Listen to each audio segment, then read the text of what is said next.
a certain Superman in Marvel. Hello again, dear adventurers of the multiverse. Thanks for joining us once more on this epic journey.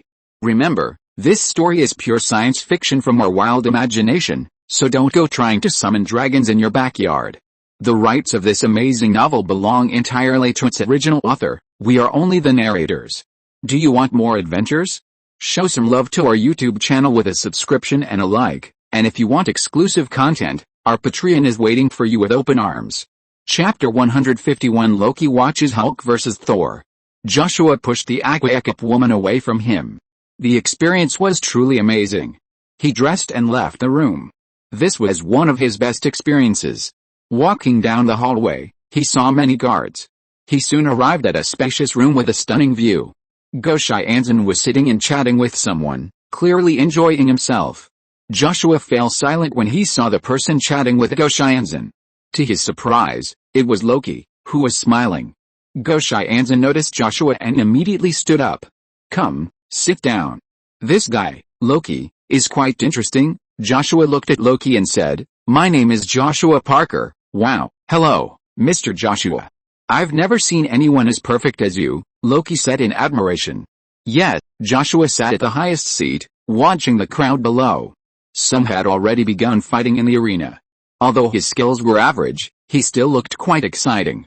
No wonder Goshianzen liked this so much. Loki was about to say something when Joshua placed his finger before his mouth.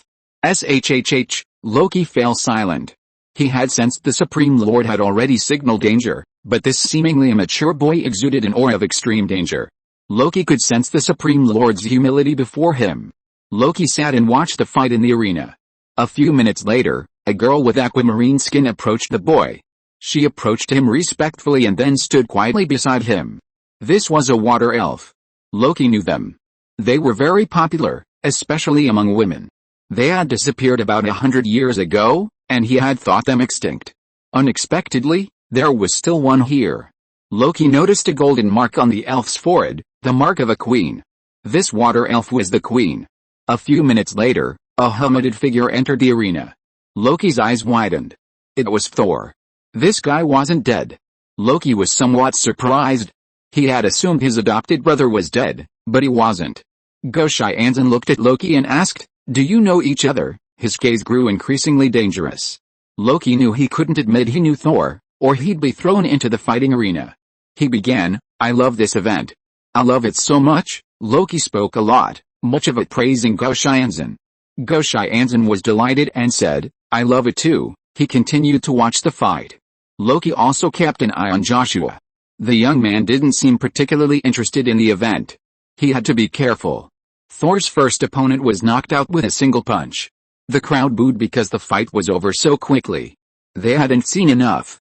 Goshianzen frowned, truly displeased. He stole a glance at Joshua, but seeing no expression on his face, he waved his hand and said, Let the champion come. The guard nodded and quickly departed. Joshua's gaze fell on Thor, who now had short hair. Now that he had lost his hammer, he was probably trying to figure out how to get to Asgard. The queen carefully placed a piece of fruit into Joshua's mouth. He took a bite and it tasted delicious. Let's get our champion on stage, a host announced. The cheers instantly reached a crescendo. The steel gates gradually opened. The crowd cheered even louder. Emotions were running high. Thor, weapon in hand, watched intently for anyone behind the gates. Suddenly, a massive figure burst out, a figure he knew well. Hulk, roared the armored Hulk. He wielded a battle axe, an immensely large one. Everyone shouted excitedly the moment the Hulk appeared. Loki was startled. He hadn't expected the Hulk. It brought back a painful memory. The Supreme Lord noticed Loki's loss of composure and looked at him with a puzzled look.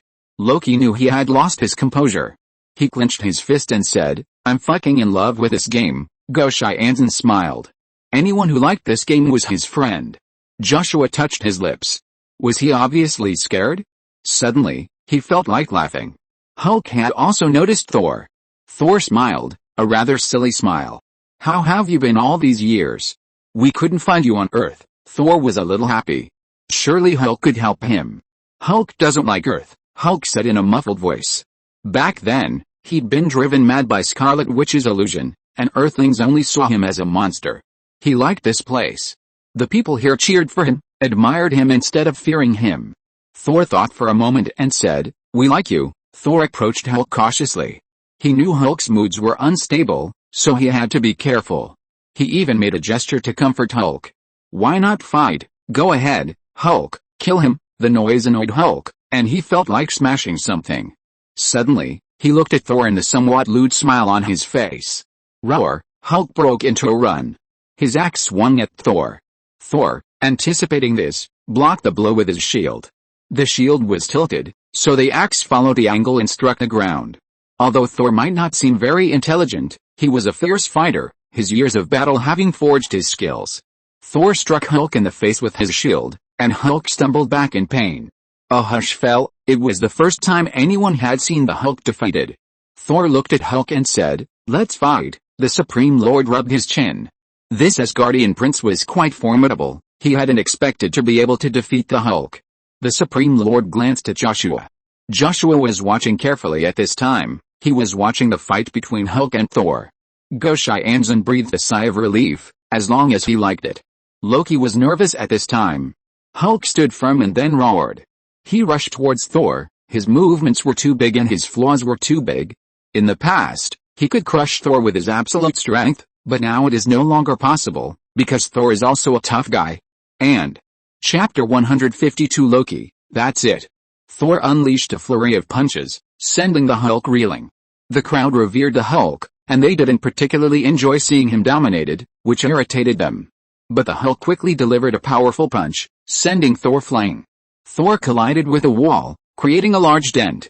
Furious, Thor detached a hammer-like object from the wall and leaped to the ground. Everyone thought Thor was dead, but he was surprisingly able to stand. The crowd's cheers for the Hulk abruptly ceased. Hulk, watching Thor clearly prepared for a fight, grabbed his tomahawk and ran, leaping in front of Thor with incredible speed. But the Hulk was met with a massive steel hammer. Bang! The blow sent the Hulk flying, sending him caressing the steel wall.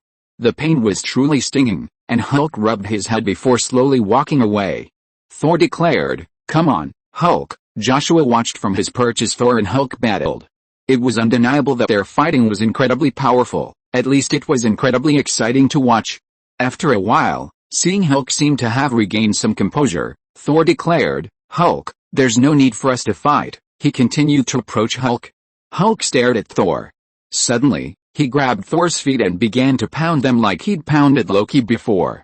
"That's it," Loki exclaimed excitedly, standing up abruptly. This was so fucking awesome. Finally, someone understood how it felt to be pounded by this giant. Loki was overjoyed. Goshai Anzen silently observed Loki, wondering if he was too excited. Loki pumped his fist, then said, "I'm just so excited. Oh my god, I love it." Goshai Anzen chuckled triumphantly. "We didn't bring Peter," Anna said, feeling they should have. "This is our girls' adventure, and didn't Peter say he was busy playing with the girls?" Gwen, with short hair, said. Peter had been having some luck with women lately, with a girl very willing to play with him. Gwen rubbed her chin and said, "I feel a little strange." "What?" Penny looked at Gwen, and Anna also looked at her. "Look," Gwen said, pointing to the big screen. The others looked over and saw a sexy blonde with letters underneath her. "Captain America? Is this world's Captain America a woman?" Several people looked at each other in confusion before saying, "A woman." Gwen said, "My intuition tells me something happened in this universe. Let's go investigate." A blonde knocked a robber unconscious with a vibranium shield. She looked around and saw that the others had been dealt with by Iron Man. "Call it a day," Iron Man said. Yet, then the two of them left together. Soon they returned to the lounge and had a few drinks. Tony Stark was attracted by the sexy woman in the white uniform. He walked up to the sexy girl. "Tony, don't do this." "What?" Tony Stark took action immediately. At the same time, the Spider team found Doctor Strange. Doctor Strange at this time was obviously different from the one in other worlds. He was holding a book of God. There was also a little girl with red hair beside him. "You are from another world?" Doctor Strange said. "Yes," Gwen nodded and then began to ask what happened to Captain America in this world. Why did he change from a man to a woman? Doctor Strange thought for a moment and told her about Joshua. "Gwen, Penny, Anna, are you sure it was Joshua who did it?" Gwen asked. Doctor Strange nodded. The little girl also spoke up. I was also made smaller by Joshua. Oh, and I used to be the famous Black Widow, a super agent. Doctor Strange looked at the girls before him and said, "Do you know Joshua?" The three nodded and then said, "We're staying at his house now." "Isn't he like this?" Gwen pulled out a photo of Joshua, showing him in class, looking out the window at the scenery, a sense of peaceful times. Little Natasha looked at the photo and marveled. This great evil had destroyed the world countless times before, but she had never expected this side of her. It was truly astonishing. Doctor Strange was also surprised. After a long while, the sexy girl got dressed, and then her phone rang. She answered. "Steve, someone can turn you back into a man," Doctor Strange said. Captain America stiffened for a moment, looking back at Tony Stark, who was still sleeping. She quickly left the room. She said, "I'm coming to find you." Her relationship with Tony Stark was unnatural, and she had to change it. Pepper was the one who should be with him. If she became a man, her relationship with Tony Stark would naturally end, and she would return to her former self. "We're coming to find you." A portal soon opened before her. Penny, Anna, Gwen, young Natasha, and Doctor Strange all emerged. Doctor Strange explained the situation. Captain America was surprised. He hadn't realized Joshua had taken the gems as gifts for the girls. Now they had them. If they could gather them, they could turn her back into a man. But this is his punishment. If I change back without his permission, will he be angry? Captain America asked. Honestly, he was still afraid of Joshua. After all, he could destroy the universe with a single thought. Penny said, "No, we just asked Zero, and he said Joshua doesn't care about such things." "Then please let me become a man again," Captain America said. Yet, Joshua touched his chin. He didn't expect that they would actually run to the universe he had been to. He should be more careful in the future. At this time, the battle was over. Thor was defeated because of the little trick of the Supreme Lord. However, the power that Thor finally awakened was still quite fierce. Thor had been carried away for treatment. Joshua said, "Let's follow Zero's rules." The Supreme Lord looked back at Joshua and then said, "I know, let's start from now. Zero will manage this place in the future, and will also make a large group of people here become his believers and contribute the power of faith." Then the Supreme Lord left here. Loki also stood up and said very politely, "I have to go." Joshua waved his hand and said, "Yes." Chapter 153 Asgard belongs to me. Gwen and the others quickly gathered the gems. Captain America, looking at the 6 gems laid out before him, became excited and tried to reach for them. "Wait a minute," Doctor Strange stopped him, saying, "The gems possess immense power. Ordinary humans can't withstand their strength. Even you, who are much stronger than most, can't handle it." Even he couldn't handle the power of these infinity stones. Captain America said, "Someone who can wield the gems." "Thor, can you?" Captain America asked. She felt Thor was very strong, and even a god, so he could wield the power of the gems. "Let me do it," said the short-haired Gwen. "But, you can't handle it, right?" Penny couldn't help but wonder. Even if Gwen was Spider-Woman, she couldn't handle the power of 6 gems. After all, these were 6 infinity stones. Anna said, "I have succubus blood. I should be able to do it." Penny looked at Anna. She remembered Joshua saying that succubi were very weak demons, so how could they possibly withstand the power of the gems? "Zero," Gwen called out. Zero's figure appeared and gradually solidified. She said, "I'm here, can I use the gem's power?" Gwen asked. "No, your body is too fragile to withstand the gem's energy. Using it will kill you," Zero said. Not many people can withstand the gem's power like Joshua. Of course, some equipment can be used to assist. Captain America was disappointed. He hadn't expected the gem to be so powerful. She had thought it was easy when she saw Joshua casually using the gem's energy. "Still no solution?" Gwen asked. "Zero, do you have any ideas?" Zero nodded and said, "Yes, we just need to borrow the Master's power." Zero placed a hand on Gwen's shoulder, and a white light shone. Several people squinted, a little blinded.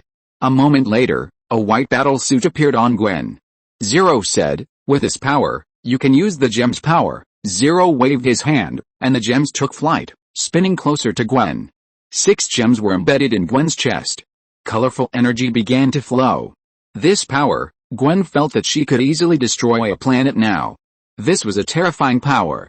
However, she did not forget what happened and turned Captain America back into a man. As this thought flashed through her mind, the energy of the gem fell on Captain America. Captain America's body changed rapidly and he turned back into a man in a short while. "I'm back." Captain America was a little surprised. "So have you thought about how to compensate?" Joshua looked at Thor and Loki and said, "If they wanted to leave, they could leave, but why did they destroy it? Most of the city was destroyed by them. Now this place belongs to Joshua, so he has to compensate." Thor was about to say something when Loki said, "We are willing to contribute Asgard to you." Thor widened his eyes. How could Asgard be given to people? Loki lowered his voice and said, "Joshua is strong. He can stand against Hela. If we reward him, the Asgardians can survive in Asgard. But Hela is different. She's a madwoman bent on revenge. Do you want the civilians of Asgard to live, or do you want them to be pierced by Hela's sword?" Thor opened his mouth and then said, "We are willing to compensate you with Asgard, but now it's occupied by a madwoman. We must go back and reclaim it." Thor thought for a moment. Although it was a bit embarrassing, he had no other choice. As the heir of Asgard, he had to protect them. Loki breathed a sigh of relief. Thor was no longer as arrogant as before. The old Thor would never have yielded. Joshua said, "Okay." He looked at the aqua-colored queen beside him and said, "Aren't you short of territory? Then you can live in Asgard." The queen was delighted and nodded immediately. Asgard already belonged to Joshua, so Loki and Thor didn't intend to say anything.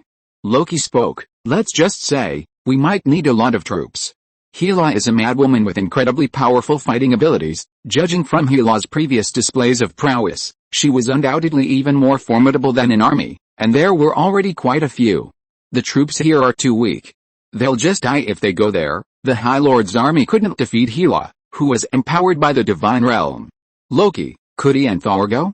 Remember, they had just been badly beaten by Hela not long ago. Loki said, "Without an army, we can't defeat her." Loki looked at Joshua. Was he going to take action? If so, it was certainly possible. Joshua glanced at Loki and said, "The queen will help you." Loki looked at the aquamarine-skinned water elf beside Joshua. This water elf was ridiculously weak. How could she possibly defeat Hela? The queen was also somewhat bewildered. She knew her own limitations perfectly well, so she said, "I don't have that ability." Joshua handed the queen a seed of faith and said, "This will give you power." The power of faith was now immense. Even a tiny amount could grant an ordinary person immense strength.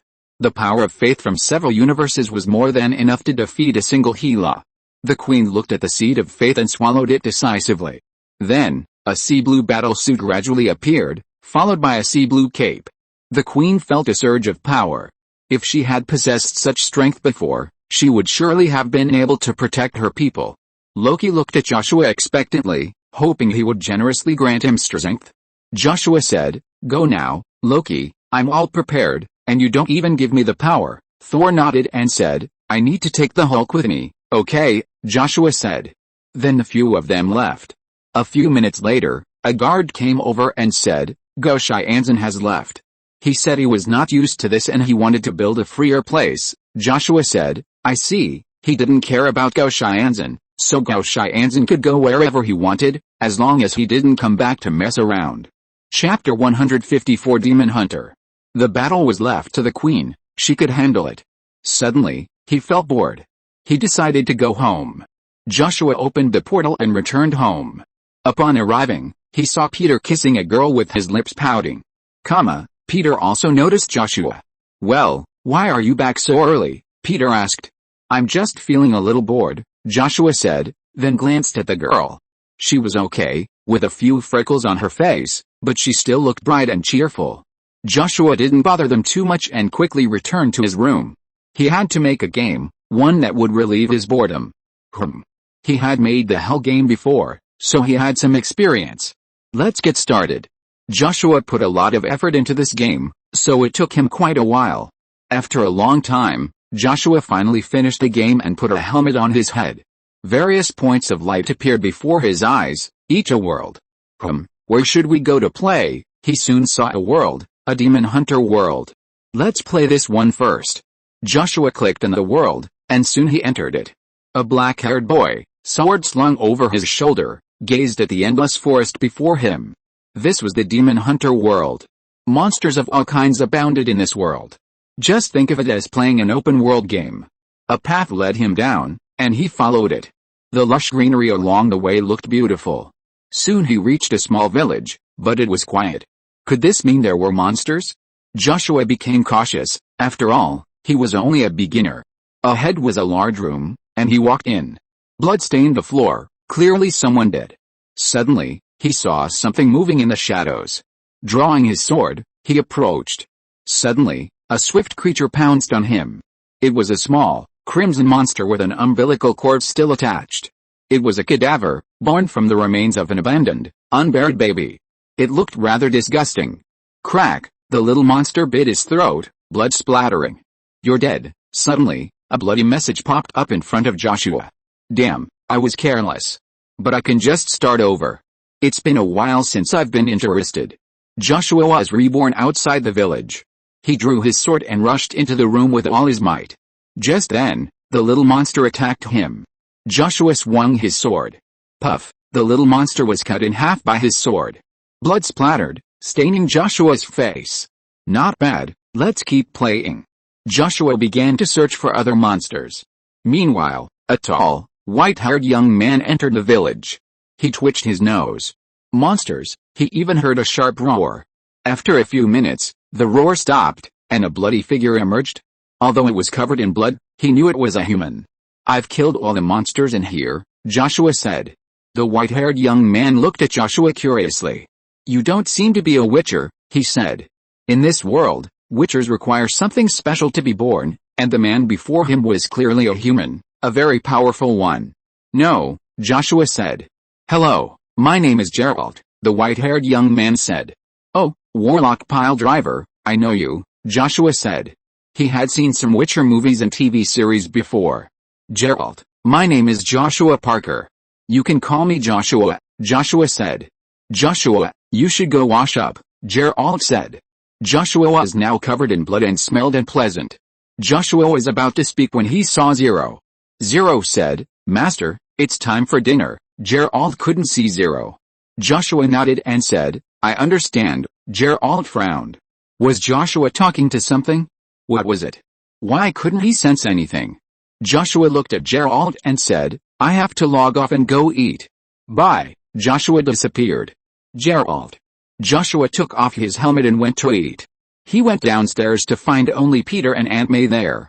"Come and eat," Aunt May said. Joshua nodded. Shirahoshi had gone home today to spend some time with her family. She should be back soon. After all, the speed of time was so different.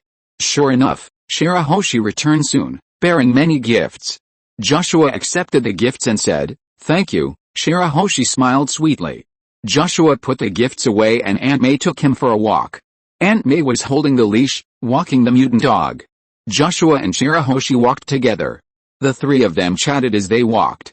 Honestly, Joshua quite liked this. It felt like a place of daily life. Soon, Aunt May took off to walk the dog herself. Joshua, left behind, exchanged a glance with Shirahoshi.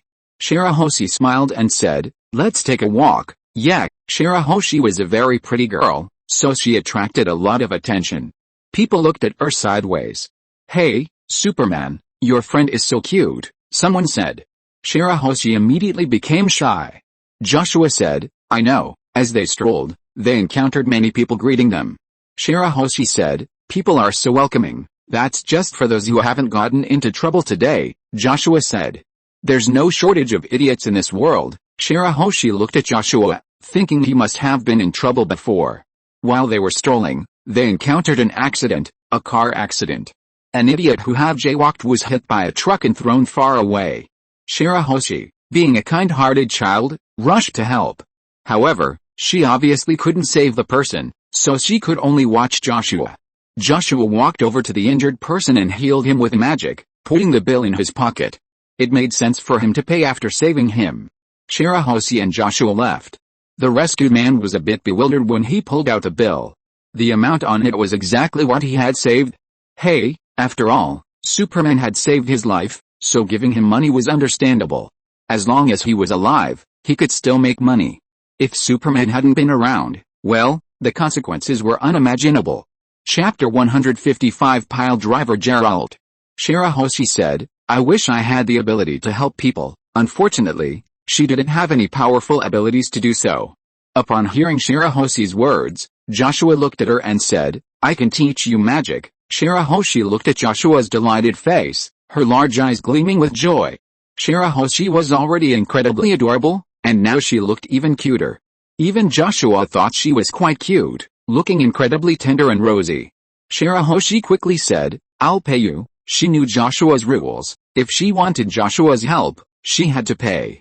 She was well aware of the rules. Shirahoshi's tact surprised Joshua. Joshua said, "Zero will teach you. She'll teach you better than I can." Zero's verbal skills were far superior to his, and he had no real interest in teaching Shirahoshi magic, only occasionally. "Yes," Shirahoshi nodded.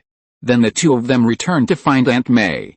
When they found her, she was chatting with someone. After seeing Joshua and Shirahoshi, Aunt May said to her friend, "I have to go." Her friend said goodbye warmly. Aunt May walked over to Joshua and Shirahoshi, holding the mutated dog. Then the three of them went home. As soon as he got home, Joshua couldn't wait to go to his room to play games. After all, his in-game self was just a character with limited power, not omniscient, so it was fun for him. If his real self were to go back, he'd know everything in the world in an instant, which would be too boring. He picked up his helmet from the table and entered the game. It was still the Demon Hunter. He appeared in the same place where he had logged off. He took a few steps when he heard sounds, faint but unmistakable, the sounds of love-making. It seemed to be coming to an end, and with a woman's high-pitched voice, everything fell silent. Joshua turned and left, ready to go and kill some monsters first. "Hey, Joshua," a voice called out to him. Joshua turned and saw Gerald, a sturdy, white-haired young man, shirtless, his hands still holding up his trousers. A woman also stepped out, quite boldly, covering only slightly with her clothes. She also noticed Joshua, a dark-haired yet incredibly handsome young man, whose beauty was so striking it made one's heart flutter. Joshua looked away and said, "Perhaps you could get dressed first, that's how witchers are. No one knows when they'll die, so they naturally enjoy themselves when they can." Geralt and the woman began to dress. The woman was a noblewoman who had been attacked by a monster and had fled here alone, where she met Geralt. After Geralt killed the monster that was pursuing her, she and Geralt had a brief sexual encounter. As the woman finished her story, she would occasionally glance at Joshua. Geralt also voiced his doubts, his expression serious. "Who are you?" Joshua's disappearance and reappearance had made him wonder if he might be some kind of monster capable of transforming into a human. Joshua looked at Geralt, who was now ready for battle. "Well, I'm not from this world. I'm here for fun, to see this scenery and kill some monsters. I disappeared just to eat at home," Joshua said. He didn't lie, because there was no need. Geralt was momentarily bewildered. The dark-haired boy's words were so unbelievable. He stared at Joshua. People often make subtle movements when they lie, but he didn't. Joshua's words were so unbelievable that he didn't know how to react. The woman looked at Joshua and said, "Another world? What's your world like?" A screen of light appeared before Joshua. What were tall buildings and people? Geralt and the woman were silent at the sight. The world on the screen was too shocking for them. The woman took a moment to speak before saying, "I see, your world is peaceful." The continent was now riven with war. The light curtain faded, and Joshua said, "Sort of." Geralt and the woman continued to ask questions, and Joshua answered them all. "Let's go," Geralt said to the woman. She nodded and stood up. Geralt looked at Joshua and said, "Come with me and see what this world has to offer." "Sure," Joshua nodded. It was like an escort mission in a game. It felt interesting. Soon, they encountered a monster outside the village. It was a white banshee, bound here by powerful emotions after death. Upon noticing Joshua and the others, she released a mirror image, intending to confuse people and then attack. Geralt drew his sword and slashed the mirror image. He said, "This is the white banshee. She also transforms into a non-material form during battle, making her invulnerable. Be careful." Joshua nodded. The woman had already retreated to distance. Then, the white banshee attacked, targeting Geralt. Geralt dodged with remarkable agility. Joshua thrust his sword at the white witch, who quickly transformed. But the sword still struck her, and she let out a sharp scream. Joshua exerted force with his arm, and the sharp sword ripped the white witch apart in an instant. This was his enchanted sword, so it was easy to deal with such a monster. Seeing Joshua dispatch the white witch with a single blow, Geralt exclaimed in surprise. "You're quite strong." Joshua swung his sword and said, "Not bad. Now we need to find a place to sleep." "Okay." The three of them then found an abandoned cabin to rest. Geralt went to forage for food, while Joshua protected the woman. The woman, looking at Joshua with affection, said, "Perhaps we can do something wonderful." Joshua, want to become a fellow traveler with Geralt? After some thought, he decided not to. Every girl in his family was a stunning beauty. Joshua said, "Let me play you a tune. My guitar is quite good." A guitar appeared in Joshua's hands, and he played a tune for the woman. The woman was smart enough to know that Joshua didn't want to touch her. A moment later, Geralt returned, carrying a wild boar. "We'll be eating soon," he said. The woman immediately stood up to help him. She didn't want to be with Joshua anymore. If you are listening to this novel on a channel other than Fanfic World, it means it was downloaded and re-uploaded without effort. We warmly invite you to visit our channel, Fanfic World. There you will find the original version of this story and many other novels of various genres. We look forward to seeing you dive into a world of incredible novels. Chapter 156, Luffy vs. Joshua. Geralt's skill in handling the boar was evident, a familiar sight. The woman wasn't as pretentious as she'd imagined. However, because Joshua had previously rejected her, she hesitated to get too close to him. Joshua silently watched them work on the items. After a moment, he said, "I have to go. Sleeping here wasn't comfortable." He preferred his own bed. Geralt stood up and said, "Nice to meet you, Joshua from another world." "Me too," Joshua said. This short journey had fulfilled his earlier wish. Joshua finished his words, then gradually vanished into a speck of light. After Joshua left, the woman spoke, "If only our world could be as peaceful as his." Geralt remained silent, silently preparing the food. Joshua was too mysterious. Joshua took off his helmet, rubbed his eyes, and stretched his back. Then he heard Shirahoshi's voice. "Joshua, can I come in?" Shirahoshi knocked on the door. "Yes," Joshua said. Then Shirahoshi opened the door. Seeing Joshua, she said, "The Empress said she wanted to talk to you." "What?" Joshua asked, puzzled. "She said something important," Shirahoshi said. "Well, I'll go find her," Joshua said, then opened the portal and left. Shirahoshi didn't go with her, she still had to study magic. The One Piece world seemed to grow larger every time he came. He looked around and saw it was becoming more modern. Just as he was about to approach the Empress, someone stopped him. It was her guards. With weapons drawn, they stared at Joshua and shouted, "Back off!" Boa Hancock noticed Joshua and said, "Let him come over." The guards stepped aside. Boa Hancock now had complete control over the world. Joshua approached the Empress and asked, "What can I do for you?" She replied, "We can trade, exchange what we need." Trade? Joshua didn't care, as long as it was legal, it was fine. So he nodded and said, "Yes." The Empress stood up. In her high heels, she towered over Joshua. "Come with me, let's talk in detail." The Empress was tall, her legs long, white, and smooth, a truly alluring sight. "Yes," Joshua nodded. Many of the Empress's admirers lost their composure at the sight of him. Why would a so-called Empress leave with a young boy? Raleigh, sitting in the audience, also noticed Joshua. He looked the same, unchanged. Boa Hancock lay prone, looking back at Joshua. "We'll talk later," she said. The sight of her rounded rear end stirred Joshua's interest. He walked over, lifted her cheongsam, and revealed the finest black lace. Pulling it open a little. A long moment passed. Boa Hancock was styling her hair. As she did so, she said, "I seem to be getting more and more beautiful." "Yes," Joshua observed, looking at the ceiling. Boa Hancock was indeed becoming more and more beautiful. "About the deal, someone will discuss this with you later," Joshua said. Boa Hancock nodded, finishing her hair. "Let's go to the game," Boa Hancock said. Yes, they had only walked a short distance when they encountered a handsome young man. He held a rose and said to the Empress, "Your Majesty, you need someone more manly, not some brat." "Oh wow? Someone showing off." Boa Hancock looked at the handsome young man. She fashioned a spear from her fingertips, and a pink heart condensed. "Biu," the heart-shaped bullet fired, instantly piercing the young man. The young man was petrified bit by bit. Female, before he could finish his words, he was petrified. Joshua said, "You've gotten much stronger." "Yes, I've been training," Boa Hancock said. I can see that. He had already sensed the strength of her thighs. Boa Hancock then led Joshua to the duel arena, where the best view was. Ace and Kikuria were on the field. Both were powerful warriors, so the battle was intense. The audience roared. They easily destroyed the ground. Wow, their destructive power was incredible. Joshua's eyes fell on a woman with double hair. It was Yuta. Beside her were a boy with a straw hat and Nami. Joshua leaned against the throne, his chin in his hand. Had they become friends? He noticed Zoro, Sanji, and the others were there. Not a single one was left behind. Just then, Luffy put on his straw hat and grabbed the front seat with his arms.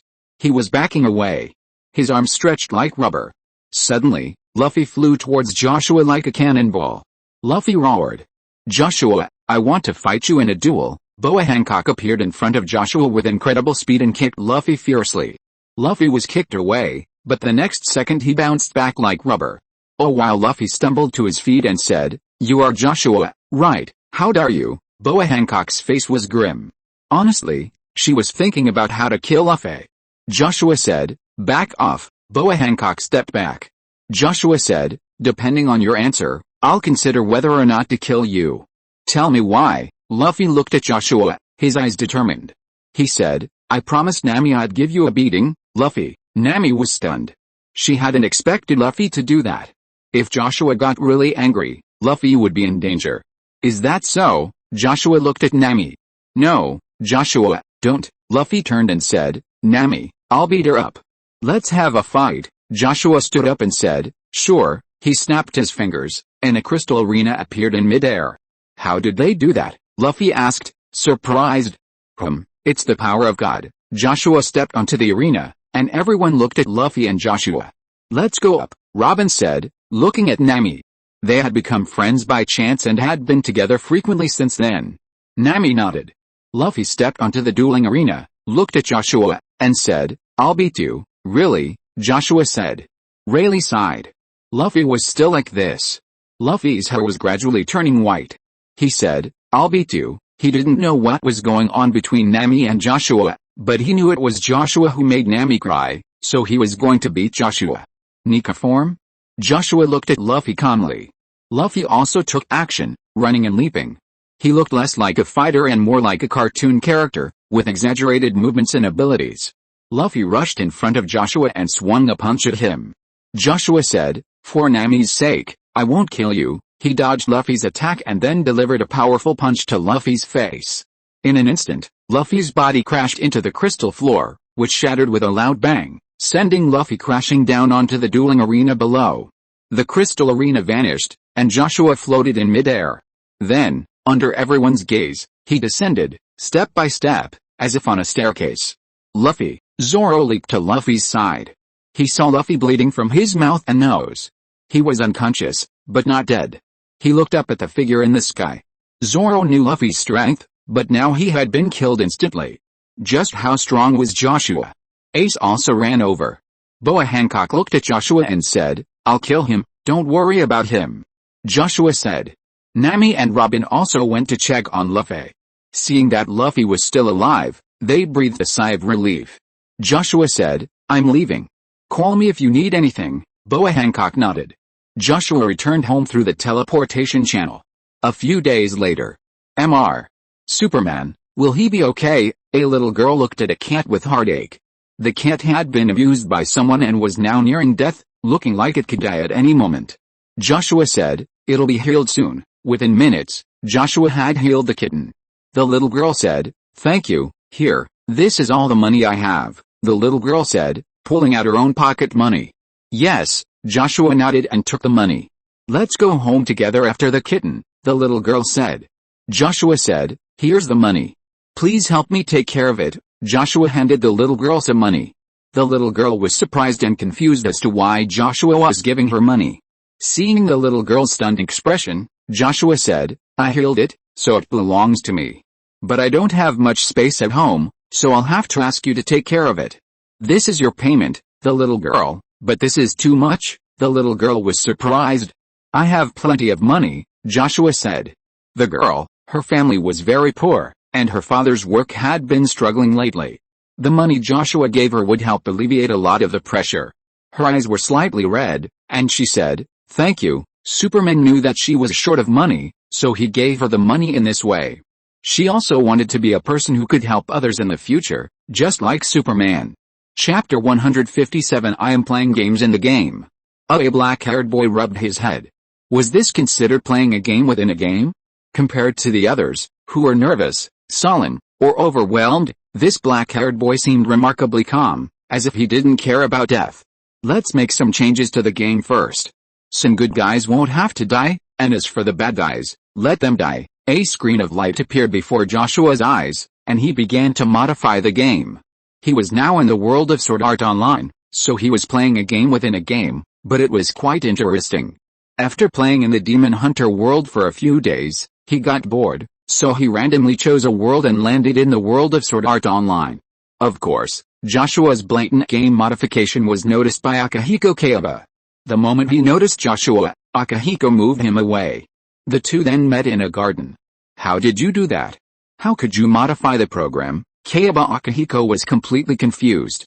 Why was this guy so outrageous? He couldn't even modify the things Joshua had modified. Joshua said, "My technology surpasses yours. Okay, let me experience this game." Playing games in a game is a fun experience, isn't it? And don't bother me. I won't bother you, or I'll let everyone out. I'm just here to experience the game, after all. And if ordinary people die in the game, they'll be revived in the real world. That's all, bye. Joshua vanished under Kayaba Akihiko's gaze. Kayaba Akihiko, this is his game. How could this person know more than him? Damn it. Joshua hummed a cheerful tune as he went looking for monsters. Unlike the others, he was here to truly experience the game. He immediately went looking for the hidden boss. Although the damage was minimal, Joshua managed to kill it solo. Kayaba Akihiko appeared and asked, "How did you do it?" "You managed to challenge the boss on this floor at level 1, he kept watching Joshua. The young man hadn't cheated or tinkered with the program. He had simply relied on his skill and strong observation skills to defeat the boss. What was wrong with him? This boss's attack pattern is too simple. It's easy to kill once you master it. No, let me increase the difficulty, or it'll be boring." A light screen appeared in front of Joshua.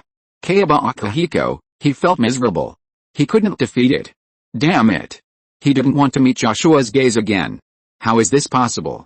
The monsters have more attack patterns. They seem to be thinking. They're actually thinking about our attacks. Kiritani Kazuto hadn't expected these monsters to become so powerful in such a short time. Damn, luckily he had decent skills, otherwise he'd have been killed. He had to go back and retrain. Ruthless tactics wouldn't work. Back in town, he heard a lot of complaints. A small monster can become a boss. How can we play? A man complained. Others echoed him. Just then, a black-haired boy arrived. What was he supposed to say? He was incredibly handsome, so everyone turned their attention to him. Should we discuss how to deal with the monsters? A girl said after a while. Everyone suddenly understood and continued their discussion. They stopped looking at the black-haired boy. Kazuto Kiritani didn't like men, but he also thought this boy was ridiculously handsome. His appearance could be called perfect. Joshua was drinking in a store when a hooded girl said, "Aren't you scared?" She was scared at the thought that she might die. So when she saw Joshua looking a little happy, she couldn't help but ask why he wasn't scared. "Are you talking to me?" Joshua looked at the girl. He was thinking about the previous battle, so he didn't pay much attention to what the girl said. The girl nodded and then said, "Aren't you scared at all? Ordinary people would be scared here," but he was not an ordinary person, so he didn't feel scared. Of course, he knew why ordinary people would be scared. So he said, "If you don't fight, you'll die, so choose to fight." The girl said, "No one can beat this game." Joshua rubbed his chin. If it were before, someone could have done it, but now, it's hard to say.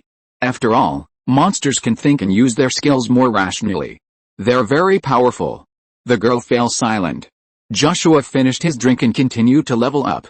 The girl, Asuna, watched Joshua leave silently. Perhaps she should change her ways. "Joshua, you haven't done your homework yet?" Peter asked on the way to school. He knew Joshua hadn't even started writing. "Yes," Joshua said, patting his bag. He had finished his homework in the game last night.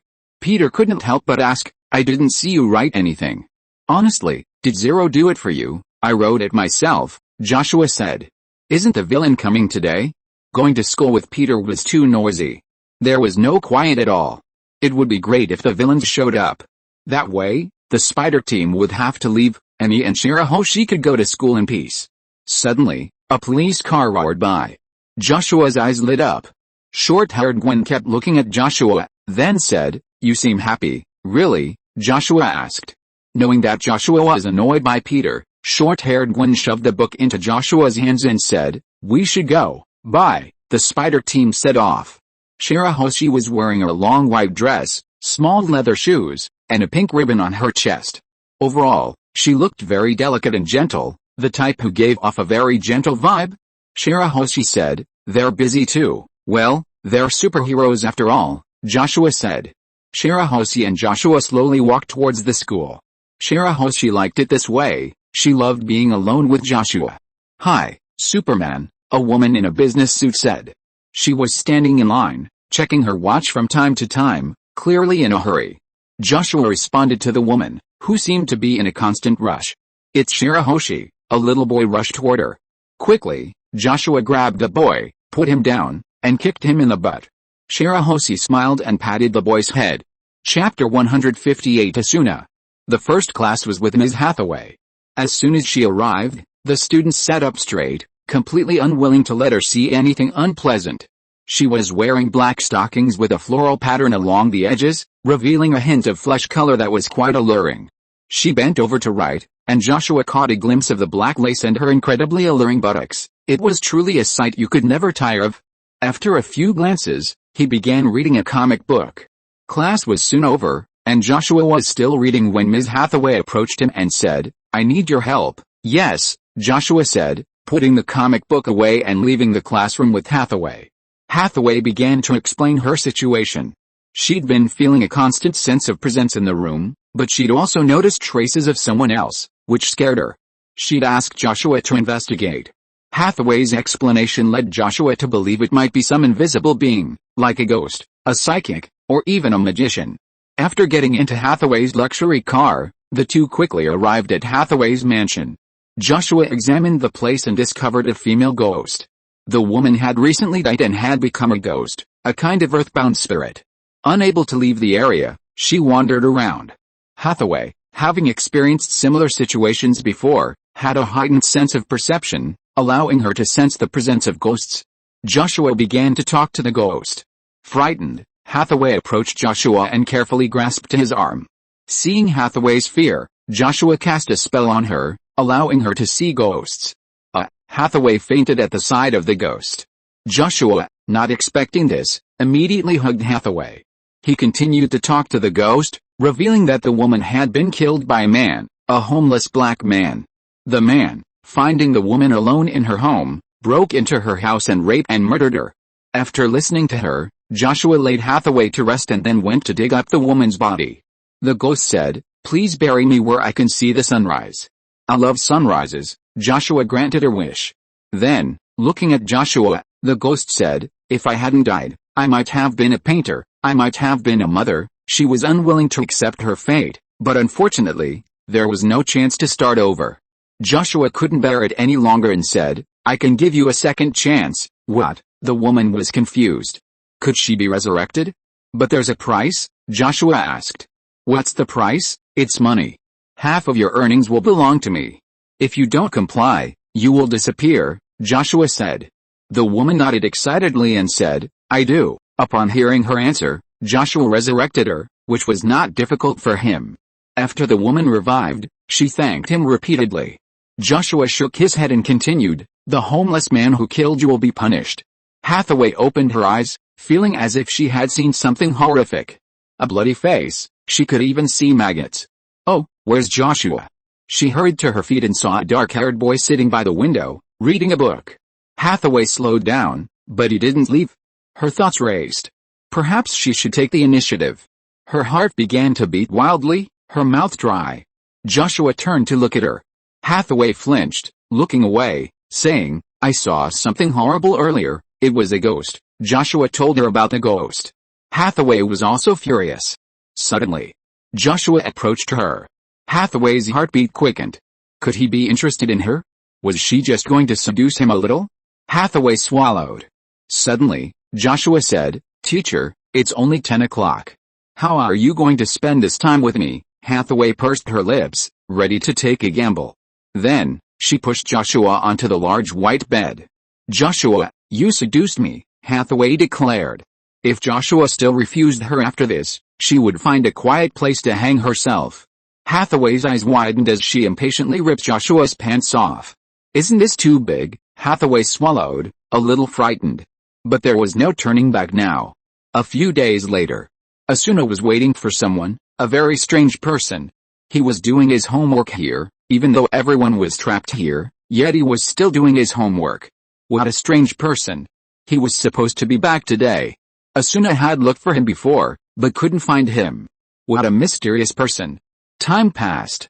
After a few minutes, she saw a black-haired boy. It was him. Asuna got up and ran after him. She ran behind the boy and said, "Joshua." Joshua turned and saw Asuna. "Hello, Asuna," Joshua said. He'd been coming here occasionally lately, and they'd gradually become friends. "Of course, just ordinary friends, I guess." Asuna said, "Let's go level up. I've gotten a lot stronger, and I won't hold you back anymore." Joshua nodded. It's okay to have someone else increase the difficulty. Playing games is more fun with friends. Then the two of them left town together. Asuna talked about her recent progress as they walked. She'd improved quite a bit lately, and she wasn't as scared as before. "I hope we can clear it soon," Asuna said. Yet, Joshua checked the progress of the others. They hadn't even reached the second level, which made him wonder if the monsters he'd designed were too strong. Never mind, they'd just get out after they were killed. Arriving at the monster area, they soon encountered a monster, a goblin, wielding a shield and a dagger, shouting at the two of them. Asuna drew her rapier and said, "Leave it to me. I want you to see my progress." "Yes." Joshua stepped aside. Asuna gripped the rapier tightly, her eyes resolute and calm, looking like a master swordsman. Chapter 159 The Learning Monster. Goblins used to be little more than leveling monsters, their attacks simple enough that once you mastered them, you could easily kill them. But after being strengthened by Joshua, things changed. They even gained experience through repeated battles, becoming more effective against human players. Some goblins even learned combat skills, allowing humans to gain experience, and so did these goblins. Therefore, few can now reach the second floor. Asuna thrust her sword, her speed and attack power far surpassing the goblin. However, the goblin was clever. The moment it saw Asuna's attack, it raised its shield. The rapier pierced the shield. A moment later, the goblin would have been pierced through the neck. The goblin leaped up, slashing its dagger at Asuna. Asuna's rapier swung, cleaving the goblin's dagger. She didn't hold back, but used her thrust skill. The rapier pierced the goblin's throat, and the health bar above its head was almost depleted. Asuna's single strike still failed to kill the goblin. However, as she passed through it, she swung her rapier back again, this time from bottom to top. The goblin's health bar instantly vanished after being slashed by the rapier. The goblin also vanished into a speck of light, dropping a few materials. Asuna's battle was a speck of joy to watch. Joshua thought it was quite impressive and said, "Very good." Joshua's praise filled Asuna with joy. She sheathed her rapier. From her initial fear, she could now face monsters calmly, even killing them. She felt she had grown a lot. Asuna smiled. The two continued leveling up, and soon they encountered a chief goblin, one of the most powerful of the goblins. Asuna said, "This chief goblin is very powerful. It has already killed many people." She was a little nervous, not expecting to encounter such a large monster. She felt she should retreat. But she looked at Joshua, and it was clear he wasn't going to retreat. Asuna exhaled, then stood beside Joshua. "Let's team up and take it down together," she said. Joshua nodded, then said, "Be careful." Asuna nodded. The chief goblin, carrying a massive bone club and towering tall, looked particularly intimidating. Joshua attacked first, drawing his sword and charging at the chief goblin at breakneck speed. The chief goblin swung the club. Joshua ducked to avoid it, then swung his sword upward. The sword struck the chief goblin, its health dropping slightly. Then, Asuna charged from a tricky angle, her sword glowing red as she unleashed a sword skill. The strike pierced the chief goblin's body, sending its health bar plummeting. Roar, roar, roar, the chief goblin roared. This skill stuns the target. Joshua used Purify the moment he was stunned. Without a moment's hesitation, he unleashed a cleansing. Joshua and Asuna completed another attack. The chief goblin's health bar dropped a bit more. Asuna felt a tacit understanding between her and Joshua. The chief goblin swung his bone club down, but Asuna didn't defend, instead continuing to prepare her sword skills. Suddenly, Joshua's sword appeared and collided with the chief goblin's club. Asuna didn't defend, knowing Joshua would block the blow. The chief goblin eyed Joshua and Asuna warily. These two were formidable. A whole group had failed to take it down before, and now it sensed danger. Its body began to swell, rapidly growing even larger. Joshua said, "This is the second stage, be careful." Asuna nodded. The chief goblin growled. Joshua also used a sword skill, which boosted the attack power and speed of nearby opponents, making it a useful supporting sword skill. Asuna charged forward alongside Joshua. The chief goblin swung his bone club down. Joshua parried the blow with his sword, allowing Asuna to attack. The chief goblin's health bar plummeted. The chief goblin roared again, and Joshua used Purify almost simultaneously, instantly removing the stun from both. Joshua's sword glowed blue, and he launched a frenzy of swordplay. He swung his sword, and in an instant, a dense stream of blue sword slashed at the chief goblin. The bone club slammed down. Asuna's sword blocked the blow. Not far away, Kazuto Kuritani watched the two men's battle with a touch of amazement. Their coordination was so seamless, they even managed to defeat the goblin leader without taking any damage. He had also come to defeat the goblin leader today, but it seemed he was a step too late. He knew he could wait a while. After all, these monsters weren't disposable, they respawned repeatedly, becoming smarter and stronger with each spawn. The next goblin leader would be even harder for him. But he was confident, given his current high level. 10 minutes later, Joshua and Asuna successfully defeated the goblin leader. The rewards were quite good. Joshua received a black sword. Asuna received a set of armor, which increased her speed, attack, and defense. Joshua examined it and thought it was quite beautiful, and Asuna liked it too. She spun around and said, "How is it?" "Very beautiful," Joshua said bluntly. Then the two of them killed some more monsters. The two of them came to the inn, which was where Asuna usually rested and ate. While eating, she watched Joshua doing his homework. "Are you studying English?" Asuna said. He was really hard-working. He was still studying hard even in this situation. Joshua said while writing, "Well, just think of it like this, aren't you going to eat?" Asuna pointed at the food. "No need," Joshua said, looking at the questions. These questions were very simple for him. He could find out how to write them just by taking a look. Time passed by little. Soon a black-clad swordsman came here. Asuna looked at the black-clad swordsman. His equipment looked very advanced. He must be a very powerful player. The black-clad swordsman also saw Joshua and Asuna. He didn't expect to meet them here. Chapter 160. Do you have any last words? After finishing his homework, Joshua logged off. Taking off his gaming headset, he looked out the window. A short-haired Gwen was leaning out the window, her perky butt facing Joshua. He was at a loss for words. Should he say, "Gwen, your butt is beautiful," or "Why is there a butt growing here?" Nothing seemed appropriate. Gwen climbed out and turned back to close the window, only to see Joshua frown. It was a bit awkward. Gwen coughed and said, "Want to go shopping together?" Joshua looked at Gwen and said, "Let's go." He also went out the window. Gwen leaned against the wall, gazing at the night sky. "You know Aunt May doesn't allow us to go out too late." Gwen's words were shared by Joshua. He closed the window and said, "So, what do you want to do now?" Gwen smiled, a smile that was a little heartbreaking, perhaps reflecting on something in another universe. Joshua floated in front of Gwen, patted her head, and said, "We'll be better." Gwen naturally embraced Joshua. She loved it. After a moment's embrace, the two of them arrived near long-haired Gwen's home. Short-haired Gwen glanced at this universe's George Stacy and the gentle-looking woman. She felt a little homesick. A gentle breeze ruffled her hair, leaving it tousled. After a moment's gaze, she said, "Let's go." Short-haired Gwen turned and left, followed by Joshua. Sensing a gloomy mood, she asked, "Why are you frowning?" She turned back to look at Joshua. Joshua touched his brow, which seemed slightly wrinkled. Short-haired Gwen leaned in. gently caressing it with her hand. Her eyes were beautiful. Just as Joshua was about to do something, a loud roar erupted. They both turned to look.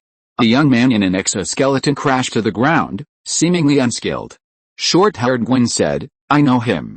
A disgusting villain." Joshua unleashed a burst of heat, instantly melting the exoskeleton-clad villain. Short-haired Gwen looked at Joshua and said, "Are you angry?" Joshua shook his head. Short-haired Gwen, however, brightened. Joshua took a step forward and said, "If there's nothing else, I'll go back." Seeing Joshua didn't respond, short-haired Gwen grabbed his hand. "Let's go back together, okay?" They walked home hand in hand. "What is he doing?" Hathaway wondered. Suddenly, a beautiful woman spoke up. "What are you thinking about?" "Nothing," Hathaway said. She was at an engagement party for a friend. The beautiful woman smirked and patted Hathaway's butt, saying, "Your butt has ever been touched by a man." Such explicit words might have been okay with Hathaway before, but now it was different. She pondered how to answer without her friends noticing. But her friend was incredibly perceptive, having guessed something during her hesitation. Her eyes widened in surprise as she asked, "Who bumped into you?" Hathaway quickly waved her hands and said, "No," but her friend wouldn't believe her. A few minutes later, Hathaway was led into a room by several friends. Friend A asked, "Who's so lucky?" Hathaway, thinking of the embarrassing moment, shook her head hastily. The friends began to interrogate her, but Hathaway refused to budge. Then, friend B tentatively asked, "Was it Superman?" Hathaway's face flushed even more intensely, the answer self-evident. Friend C asked, "Did you really succeed?" Her friend couldn't help but exclaim. Hathaway replied, "I didn't say anything." Friend A rubbed her chin and said, "Is Superman's this big?" She gestured with her hand. Hathaway looked at it and said, "I don't know, it wasn't small, it was ridiculously large, even for her to handle." A few minutes later, there was a knock on the door. "We should go out," Hathaway said, and then ran out. Her friends were a little helpless. Hathaway was just about to calm down when a man came over. The man looked handsome with a beard. He put one hand in his trouser pocket and held a wine glass in the other. He said, "You are still as beautiful as ever." The man had pursued Hathaway before, but was rejected very bluntly. After that, the two had no contact. This meeting made the man feel that this might be an opportunity. He asked Hathaway's friends and knew that Hathaway was single. Only by conquering her could he not only have a comfortable life, but also get a beautiful woman. So he had to work hard. "Thank you," Hathaway replied. She was thinking about how to get this man to leave. Soon her friends came and took Hathaway away. They started partying. Hathaway drove home late at night, and she had drunk a lot of wine. She staggered open the door, and a voice soon said, "I'll help you." Hathaway was startled, turning around to see the man from before. Sensing danger, she said, "Superman and I are very close." The man smiled and said, "Why would Superman care about people like us?" In his eyes, "We're just ants." The man planned to use force. Hathaway swung her bag at the man, and he recoiled in pain, which infuriated him. He regained his balance and lunged at Hathaway. Hathaway's eyes were determined, she was well trained. She kicked the man in the jaw with her high heel, sending him into throbbing pain. But he quickly pulled a gun from his jacket and shouted, "Damn bitch! I'm going to kill you," Hathaway screamed. "Joshua," the man said, "he doesn't give a shit about bitches like you." He approached Hathaway, looking cautious. Suddenly, a dark figure descended from the sky. Bang! With a loud roar, a black-haired young man landed on the ground, and the ground beneath his feet instantly shattered. The man's eyes widened. Did he care about anyone other than his family? Why was this happening? Joshua said, "It's 2:30 in the morning. You've disturbed my rest. Do you have any last words?" Chapter 161. Why do you think I'm a good person? Hey, Superman, I know you're a good person, so you won't kill me, right? I promise I won't appear before you again, the man said, sweat dripping from his face. He knew Joshua would do something good, and now he could only pray that Joshua would spare his life. "Please let me go," the man continued. Joshua looked at him speechlessly. Damn it, he'd destroyed the earth countless times, and countless people had died directly or indirectly at his hands. How could he possibly be a good person? "So that's your last words," Joshua began. "No. Don't kill me. I'll give you all my money, please don't kill me." The man was terrified. He noticed Joshua's eyes gradually glowing golden, and he felt a surge of fear. "Money? Joshua had it in spades. His thermal vision shut out in an instant. The golden thermal vision pierced the man, reducing him to ash in an instant. Hathaway approached Joshua, happy that he had come for her. "Joshua," Hathaway whispered. Joshua looked back at Hathaway and said, "So, you interrupted my rest. How are you going to compensate me?" "I don't have any money," Hathaway said. "Joshua, you live in a big villa, drive a luxury car, and you say you don't have money?" "I can do this with you," Hathaway said. She formed a circle with her left hand and then inserted the fingers of her right hand. Joshua was speechless at this extremely obscene gesture. Why did Hathaway seem to be getting more and more flirtatious? Hathaway's face flushed. She felt like a slut, but she just wanted to show off in front of Joshua. "Then what are you waiting for?" Joshua pulled Hathaway into the room. The next day in the classroom, Gwen, with long hair, looked at the bald teacher who had come to substitute for her class and couldn't help but ask, "What's wrong with Teacher Hathaway?" Gwen had never seen Hathaway ask for leave, but today she did. Could something have happened? She was planning to talk to the teacher today. Joshua said, "Someone bumped into her, huh? Is that so? Is the teacher okay?" Long-haired Gwen couldn't help but ask. She hadn't expected the teacher to be bumped into. She had thought she had a cold. Gwen wondered if she should go see Teacher Hathaway. She asked Joshua for his opinion. Hearing Gwen's words, Joshua was silent for a moment. He was the one who bumped into Hathaway last night. He said, "Let the teacher rest for a while." "Yeah," Gwen nodded. Joshua looked out the window and saw several people running. A little while into class, Joshua received a message. After receiving it, Joshua said, "Teacher, I need to take a leave of absence." The bald teacher at the podium nodded. "Keep going, Joshua," a girl said. As she spoke, the students cheered Joshua on. Joshua waved and flew out the window. Peter muttered quietly, "Why is it that the Spider Team, despite their diligent efforts to help others, isn't as popular as Superman?" A chubby boy beside him stroked his chin and said, "It's the power gap. While the Spider Team has a good reputation, they can't interfere with the nation's decisions. Superman can, though. Have you forgotten? He once ended a war with his own power. Superman isn't very well received in our country, but he has many fans abroad, even many die-hard ones." A figure descended from the sky in the desert. Red-haired Natasha approached and said, "The military has created a monster, a creature bred from Hulk blood and alien monsters." Natasha had been planning to rest for a while. But now these people have created a monster that only Joshua can deal with. "Just pay them," Joshua said, his gaze fixed on a dinosaur nearly 50 meters in the distance. "Isn't that a Tyrannosaurus Rex?" Joshua couldn't help but wonder, though it was much taller than a typical Tyrannosaurus. This creature stood a full 20 meters tall, its length absurdly long. "They've also used some of the Tyrannosaurus Rex's genes," Natasha declared. This Tyrannosaurus Rex was now a dangerous sight. Joshua said, "Very handsome." "It's mine." Natasha spread her hands and said, "Go ahead." Joshua flew toward the Tyrannosaurus Rex.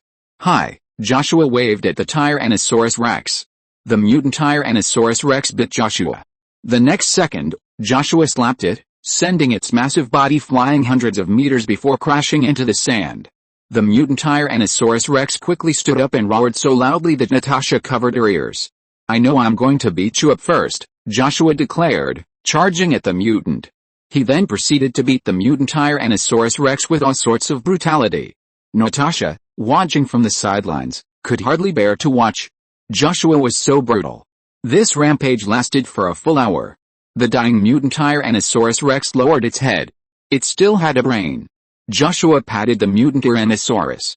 The giant creature's healing abilities were remarkable, its injuries were almost completely healed. "Let's go," Joshua said, patting the mutant Tyrannosaurus's head. The creature immediately stood up.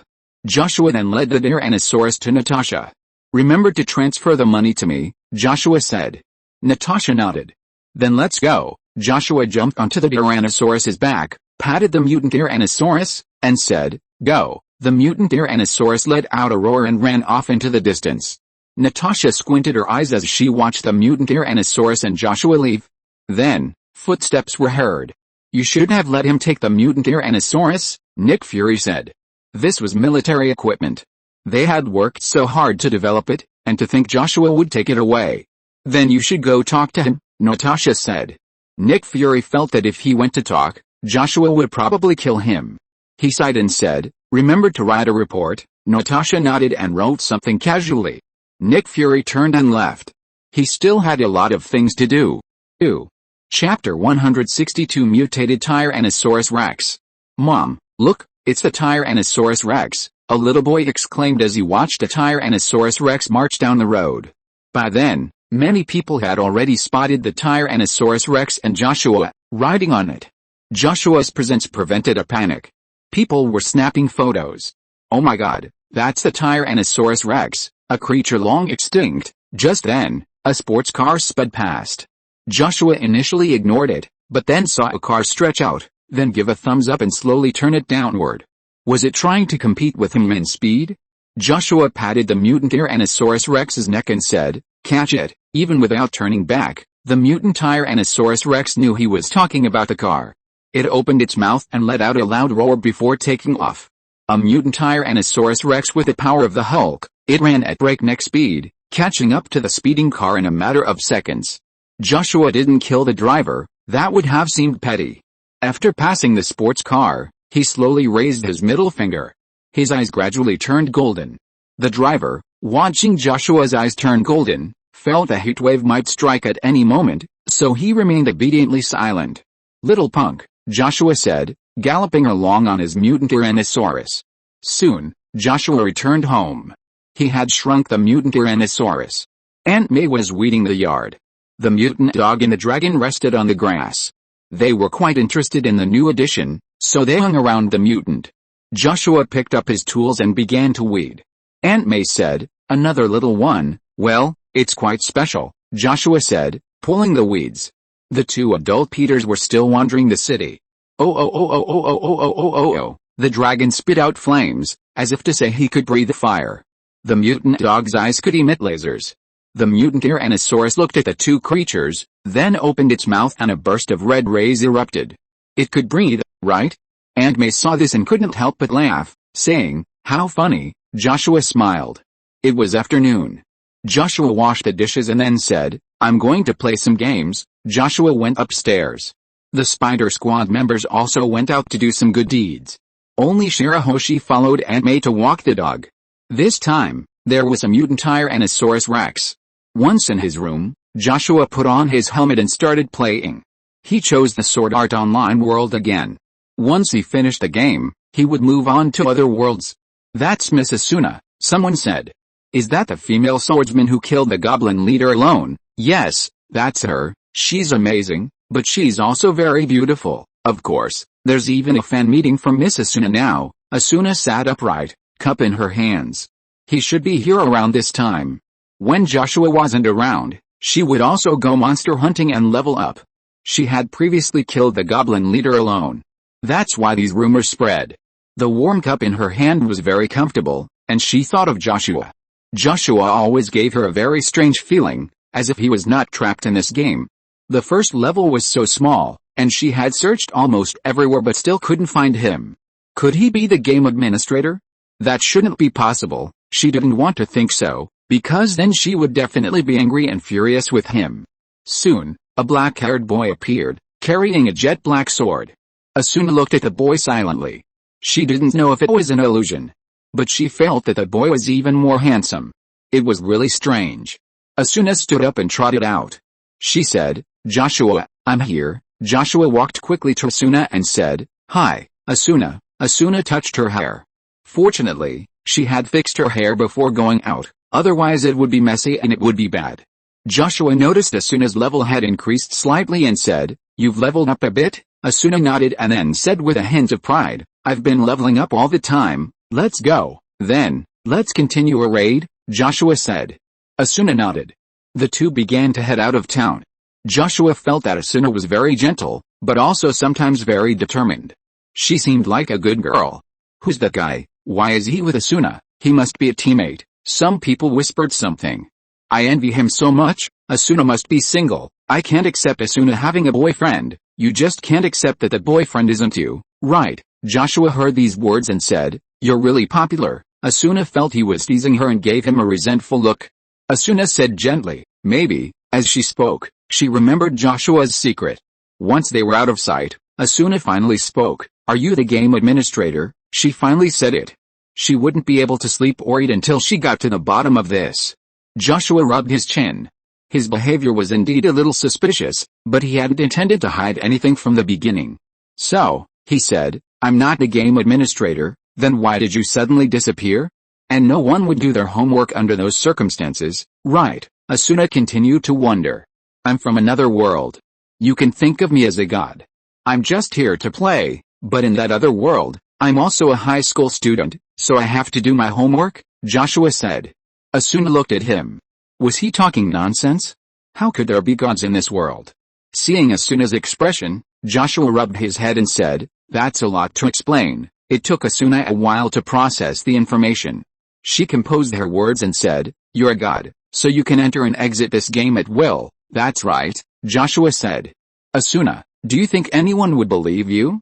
Asuna found it hard to believe Joshua because the news was so unbelievable. How could there be gods in this world? Asuna even thought Joshua was mentally ill. She rubbed her head and said, "Joshua, do you have a chuanibayao, a game administrator?" Where the chuanibayao would explain Joshua's situation. If you are listening to this novel on a channel other than Fanfic World, it means it was downloaded and re-uploaded without effort. We warmly invite you to visit our channel, Fanfic World. There you will find the original version of this story and many other novels of various genres. We look forward to seeing you dive into a world of incredible novels. Chapter 163 I am God. "I am a god," Joshua said, looking at Asuna. He could create or destroy the world, and even grant the wishes of others. So, it was no exaggeration to call him a god. Asuna felt more and more that Joshua had a bit of a chuanibayao syndrome. She looked at Joshua with suspicion, which made Joshua a little depressed. He said, "Let's go. I'll take you to see your family and your current self." Joshua took some care of Asuna's body and then took her away. Joshua opened his senses, and in an instant, all kinds of sounds entered his ears. Soon, he found news about Asuna. Asuna stood in the sky, looking at everything below in amazement. How did Joshua do it? Joshua said, "Let's go." The next second, he took Asuna to find her body and her family. Joshua landed, and of course, people couldn't see him. He said, "Look, this is your family and your body. I'm a god, not some game administrator." Asuna looked at her mother and couldn't help but say, "Mom, your family can't hear you. To truly get out of the game, you have to conquer it," Joshua said. Asuna, trusting him now, said, "Can't you just let people out right now?" "Yes, but I promised someone I wouldn't change the game, so we have to follow the rules," Joshua said. Asuna felt Joshua was being too disrespectful, so she asked, "What about the people who died in the game? Are you just going to watch them die? You clearly have the ability to save them. Is there some rule that requires me to save them?" Joshua asked. Asuna, Joshua's words frightened her, forcing her to reconsider his views. Seeing Asuna remain silent, Joshua spoke up, "Anyone who dies in this game will be ejected from the game world, meaning they'll be resurrected in the real world." Asuna's eyes lit up, and she asked, "Doesn't everyone die?" "No, it's just an adventure," Joshua continued. Asuna considered returning and letting a monster kill her. As if reading her mind, Joshua said, "This is a special adventure.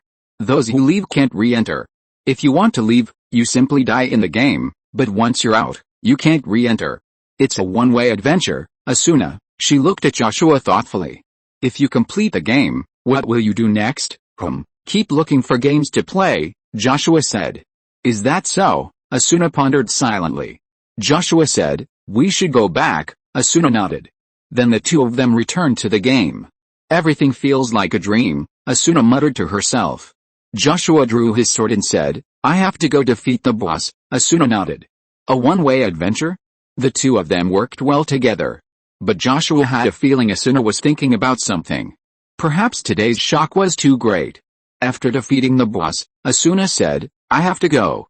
Sorry, this journey with you ends here." As expected, she had to leave.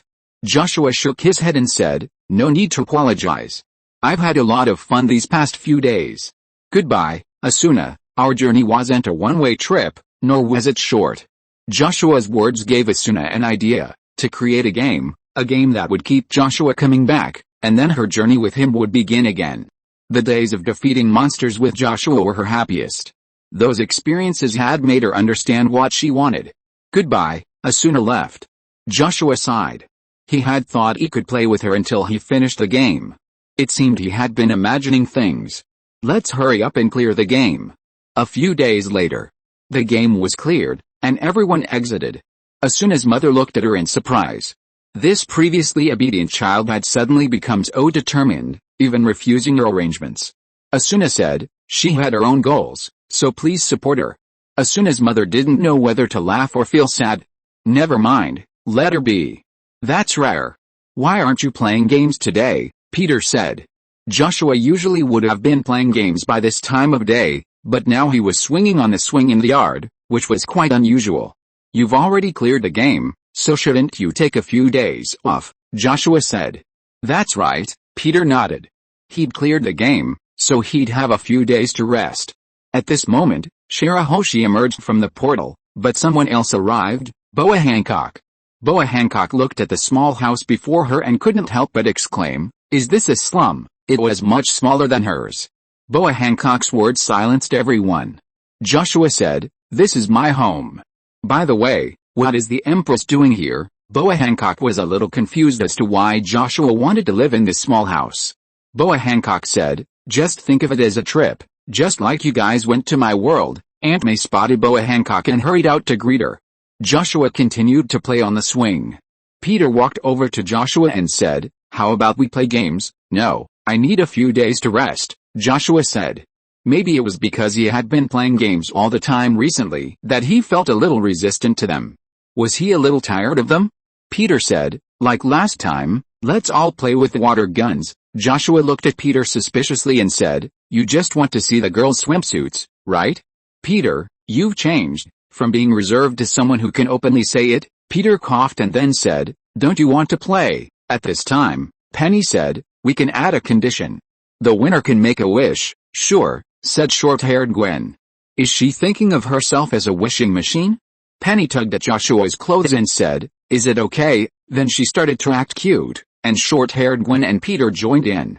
If you want to play, then play, but the wishes can't be too outrageous, Joshua said, finding it quite interesting. Of course, a game has to have rules. Joshua began to think about how to design the rules. Chapter 164 Holy Grail War? Joshua gathered his thoughts and said, at the beginning, each of us has the same power level, but by defeating the enemy, we can unlock or increase our own powers.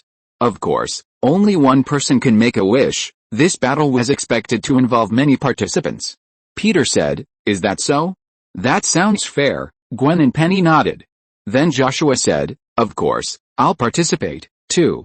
If I win, I won't have to grant your wishes. The others nodded. Peter quickly told the others about this. Upon hearing this, Boa Hancock approached Joshua and asked, can I participate? Of course, Joshua said. Boa Hancock confirmed her participation. Time passed, and soon a large crowd arrived. Joshua spotted Tony Stark and Banner. Seeing that most of the people had arrived, Joshua announced, let the game begin. He snapped his fingers, and everyone vanished.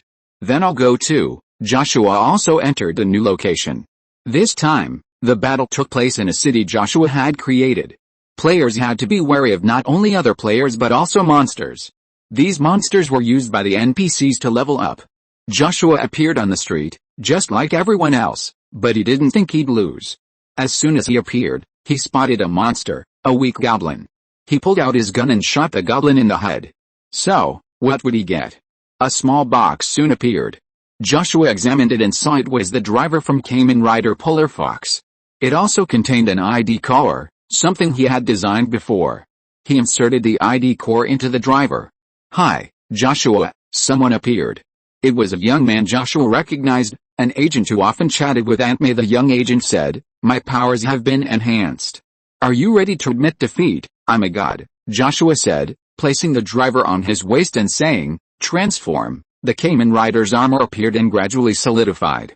The man pulled out a gun and shot Joshua. No use. Joshua raised his arm to block the blow. The young agent rushed over. He kicked Joshua with such force that it could have been a fatal blow. Too slow. Joshua raised his hand to block the kick, then punched the man back. The man rubbed his nose and said, I can't even feel the pain. You're really outrageous. He felt that Joshua was becoming more and more like a god. Keep going. The man rubbed his nose and continued charging. Joshua also rushed forward. It had to be said that even though both were equally powerful, this man was quite formidable. However, Joshua defeated him. It took some time, but it was quite interesting. He still wondered who would be his final opponent.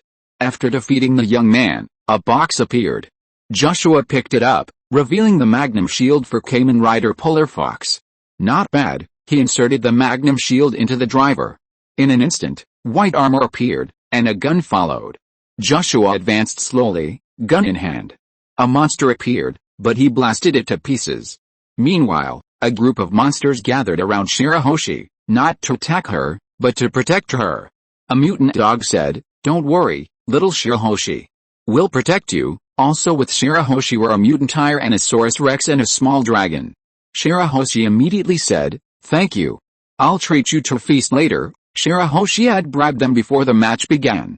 "Don't worry, victory's ours," the mutant dogs said. By then, they had already eliminated several players. They believed victory would soon be theirs. Shirahoshi pursed her lips.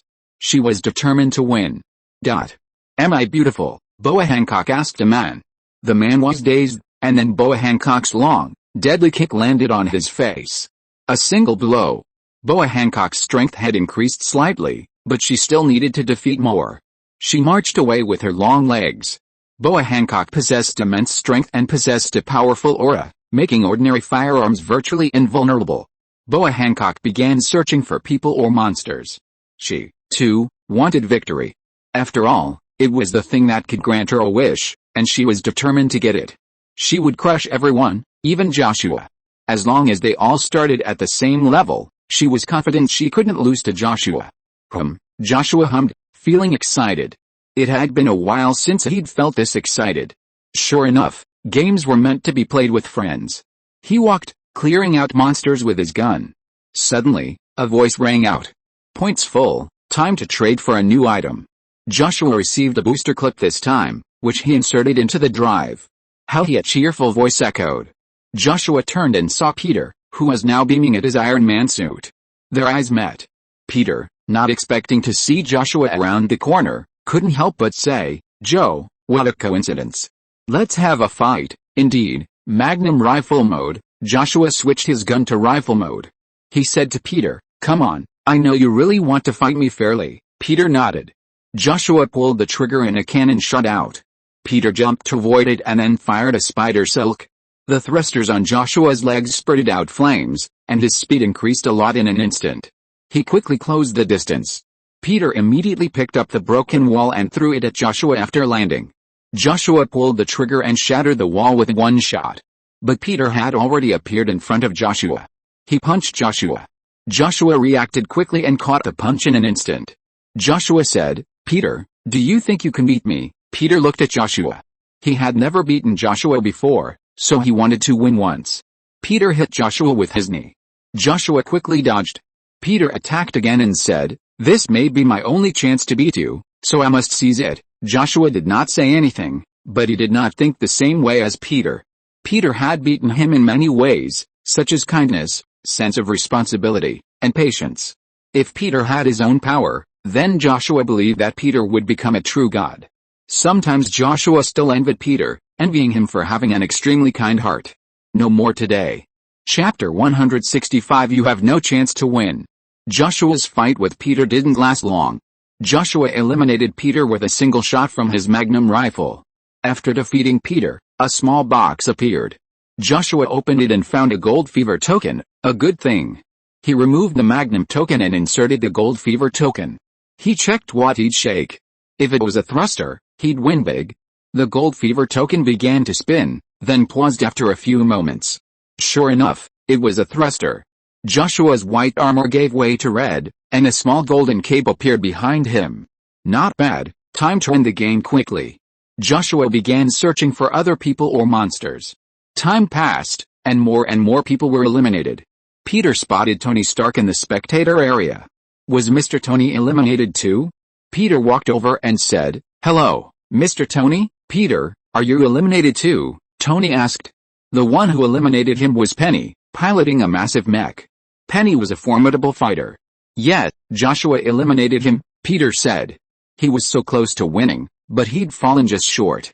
Oh, I thought he'd be the final boss, but he'd have to start from scratch with us, Tony said. Peter smiled and then said, maybe he didn't find it challenging. There weren't many things that piqued Joshua's interest, and this game barely qualified as one. Time passed. Shirahoshi, with his horde of monsters, successfully took the lead. The other players noticed Shirahoshi's potential to become a major boss, so they formed teams to eliminate him first. Anna, short-haired Gwen, long-haired Gwen, Penny, and Boa Hancock all joined forces to fight Shirahoshi. It had to be said that Shirahoshi was a bit outrageous, yet even then, he managed to tie with the others. But there was a sixth person. Joshua was that sixth person, and he snatched Shirahoshi's head in the final moments. Gwen and the others were furious. They hadn't expected Joshua to steal their victory. Facing the crowd's angry glares, Joshua said, "Don't look at me like that. You all have to leave now." Picking up the small box that had exploded from Shirahoshi's body, Joshua's lips curled slightly. "You actually stole heads," Penny said angrily. "This is a game. Isn't it normal to steal heads? And not only do I want to steal heads, I want to kill you too." Joshua opened the small box. Inside was the nine-tailed fox's proxy. A truly impressive proxy. Seeing Joshua's smile, Penny sensed something was amiss. She said, "It looks like he's got a more powerful item. Should we retreat?" At this moment, Boa Hancock spoke up. "They can't escape, but we'll have one person kill the others, giving them even greater power. That way, we can defeat him. The winner simply chooses Joshua to grant all the contestants' wishes. So, choose the one with the most combat experience." "Okay, that's a good idea," Penny said. "But who should they choose next?" "I'm out," Anna said. Honestly, she didn't want to fight Joshua. She didn't like fighting to begin with. For Anna, getting her wish without fighting was already a good thing, so she was willing to withdraw. Short-haired Gwen and long-haired Gwen looked at each other and said together, "I'm out." Boa Hancock was clearly the better fighter, so they chose to withdraw. Penny looked at the others and sighed, "We must win." Boa Hancock remained silent. The outcome was uncertain. They hadn't even fought yet. As the others withdrew, Boa Hancock's strength increased further, and she felt more powerful than ever. She looked at Joshua and said, "Begin." Joshua nodded and inserted his nine-tailed fox into the driver, instantly transforming into his nine-tailed fox form. Boa Hancock, dressed in white, began to run. Her speed was so fast, even exceeding the speed of sound. It was unknown how she could run so fast in high heels. With her legs bathed in armament haki, Boa Hancock launched a fierce kick at Joshua. The blow was incredibly powerful. A wall appeared before Joshua, and Boa Hancock's kick shattered it instantly. Fragments flew everywhere. Joshua used the Arc Fox's reshaping ability to restore the shattered wall, but Boa Hancock's foot was trapped within it. Joshua unsheathed her Arc Fox sword and swung it. A blue strike shattered the wall, sending Boa Hancock flying. However, this was no big deal for her, as she was now incredibly powerful. With her arms bathed in armament haki, she blocked the attack, though she was still somewhat surprised. Her former self would have been unable to withstand the blow. Fortunately, she had become much stronger. Boa Hancock continued her attacks. Her speed was impressive, but the barriers that kept appearing around Joshua frustrated her, as she seemed unable to penetrate them. Suddenly, a green monster descended from the sky. With a tremendous roar, the monster roared. It was the Hulk, roaring and attacking Joshua frantically. Hulk, Joshua, though beaten back, remained unharmed. He transformed his Arc Fox sword into the Arc Fox gun and shot the Hulk back. Only then did he notice more and more people appearing, all eager to attack Joshua. "Is that so? Fine, it saves me having to go find you all," Joshua said. "Everyone against him alone? How interesting. After all, we all want to win," Natasha said. She was surrounded by a number of people, all persuaded by her. She knew their biggest enemy was Joshua. If they could defeat him, they would win, and their wish would be fulfilled. An agent said, "Go for it," addressing Boa Hancock. Boa Hancock nodded and said, "I'll give it my all." Joshua picked up the Arc Fox gun and said, "Come on, you'll see my true power." Then he walked towards the crowd. Natasha then led a group of people out of the arena, and then Boa Hancock was strengthened, concentrating everyone's points on Boa Hancock, so that she would have even greater power. Boa Hancock looked at Joshua and said, "You have no chance of winning." Chapter 166 The Reign of Ultron? The battle between Joshua and Boa Hancock was incredibly destructive, nearly completely destroying an entire city. The battle lasted a long time. "Who do you think will win?" Peter asked. Penny rubbed her chin and said, "As much as I want Boa Hancock to win, from the looks of things, Joshua clearly has the advantage." "Well, I hope she wins." Joshua repelled Boa Hancock and said, "This is the final attack." Boa Hancock stood up and said, "Come on, the final blow." This time, Joshua leaped high and used the night kick. Boa Hancock was ready, shrouded in armament haki. A giant white fox appeared behind Joshua and charged at Boa Hancock. Boa Hancock also attacked. Both were engulfed in the smoke from the explosion. Soon, the crowd saw Joshua untransform, looking back at the crowd and declaring, "I won." Boa Hancock was eliminated. Boa Hancock sighed. "I almost won, just by a little bit." A few days later, Joshua, after a long absence, boarded a spaceship and traveled to another universe. Tired of games? Time travel, then back to the game. In the tunnel, Joshua sat in a chair, watching the screen. The symbiote materialized and reached out to Joshua to get him some food. The symbiote said, "It looks like we'll be there soon. I hope there's something delicious." The symbiote loved to eat. "Yes," Joshua nodded. The symbiote placed potato chips in front of Joshua and said, "Aha." Joshua now looked like an ancient prince. Joshua opened his mouth and devoured the chips. A few minutes later, they traveled through the tunnel and arrived in a new universe. Joshua's spaceship flew through the universe, but soon a group of robots flew towards him. These robots had red eyes, and each one was heavily armed with weapons, as if built for battle. The robots made noises. Humans spotted, execute orders, kill humans. The robots raised their weapons, and a barrage of lasers and bullets rained down on Joshua's ship. Tisk. What the hell? Why are we being attacked right away? Joshua was about to strike back when a purple beam of light suddenly swept through the robots, instantly reducing them to shattered debris. Then a figure flew over, holding the Power Stone. It was Captain Marvel.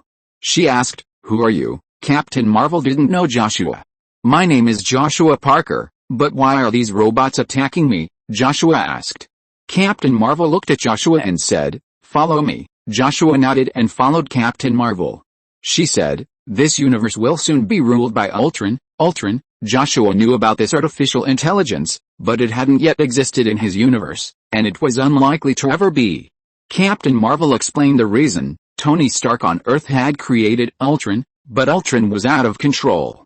However, it remained silent until Thanos arrived, when it began to bare its fangs. He took the Mind, Time, and Reality Stones, forcing them to flee Earth with the remaining stones. Captain Marvel took the Power Stone, Natasha took the Soul Stone, and Tony Stark took the Space Stone. The developments in this universe were completely different from what Joshua knew, but that was normal. After all, it was a parallel universe, so it was normal. Captain Marvel took Joshua to a base, a space fortress. She said, "The ship will stop here." "No need." Joshua used Pym particles to shrink the ship and put it in his bag. Pym particles? Captain Marvel was surprised. She hadn't expected Joshua to possess Pym particles. The discoverer of these Pym particles was dead, killed by Ultron. Joshua nodded and said, "Yes." Entering the base, he saw a large crowd. It looked like a city in the apocalypse. It was indeed the apocalypse, after all, as Ultron was still preparing to destroy intelligent life. Joshua saw quite a few people. Then a female tentacle-like creature waved at him, as if to say, "Come play, Uncle." Captain Marvel asked, "You're still in high school, right?" "Yes." "What's wrong?" Joshua couldn't help but wonder, why was he suddenly asking this? "Then you can't go and have fun with them." The rule here was that only those over 18 could go, and Joshua looked only 16, which was clearly not allowed. "I don't want to go either," Joshua couldn't help but say.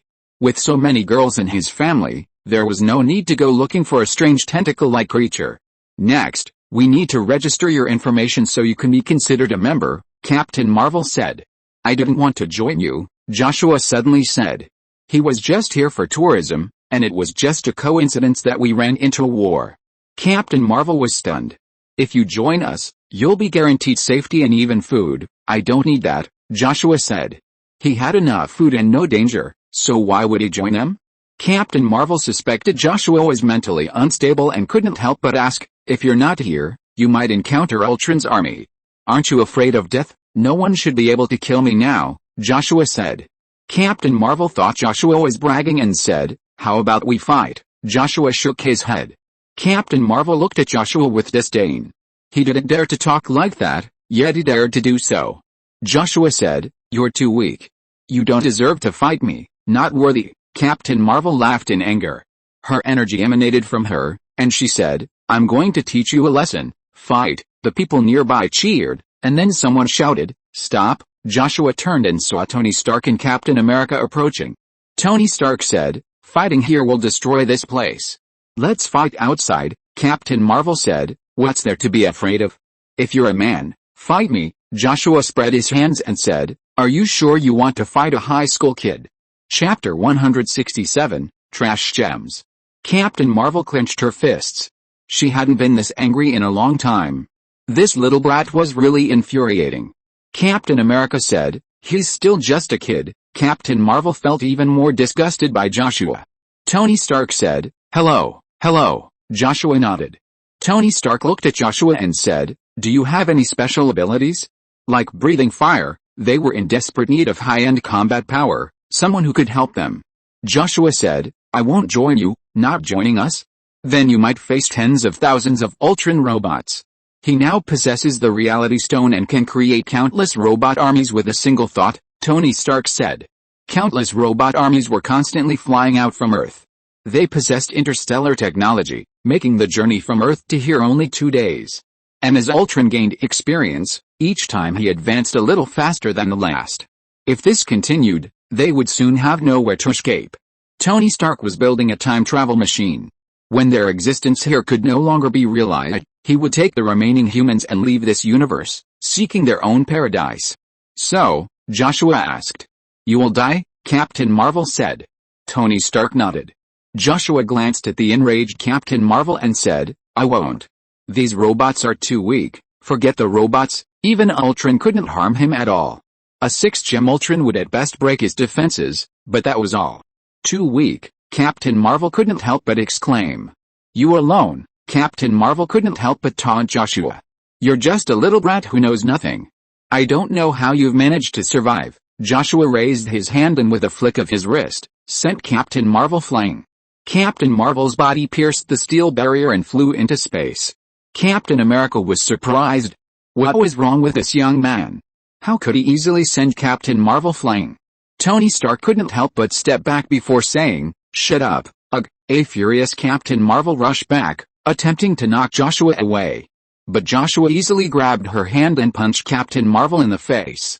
Blood splattered, and Joshua's punch caused Captain Marvel's nose to bleed. Captain Marvel was horrified.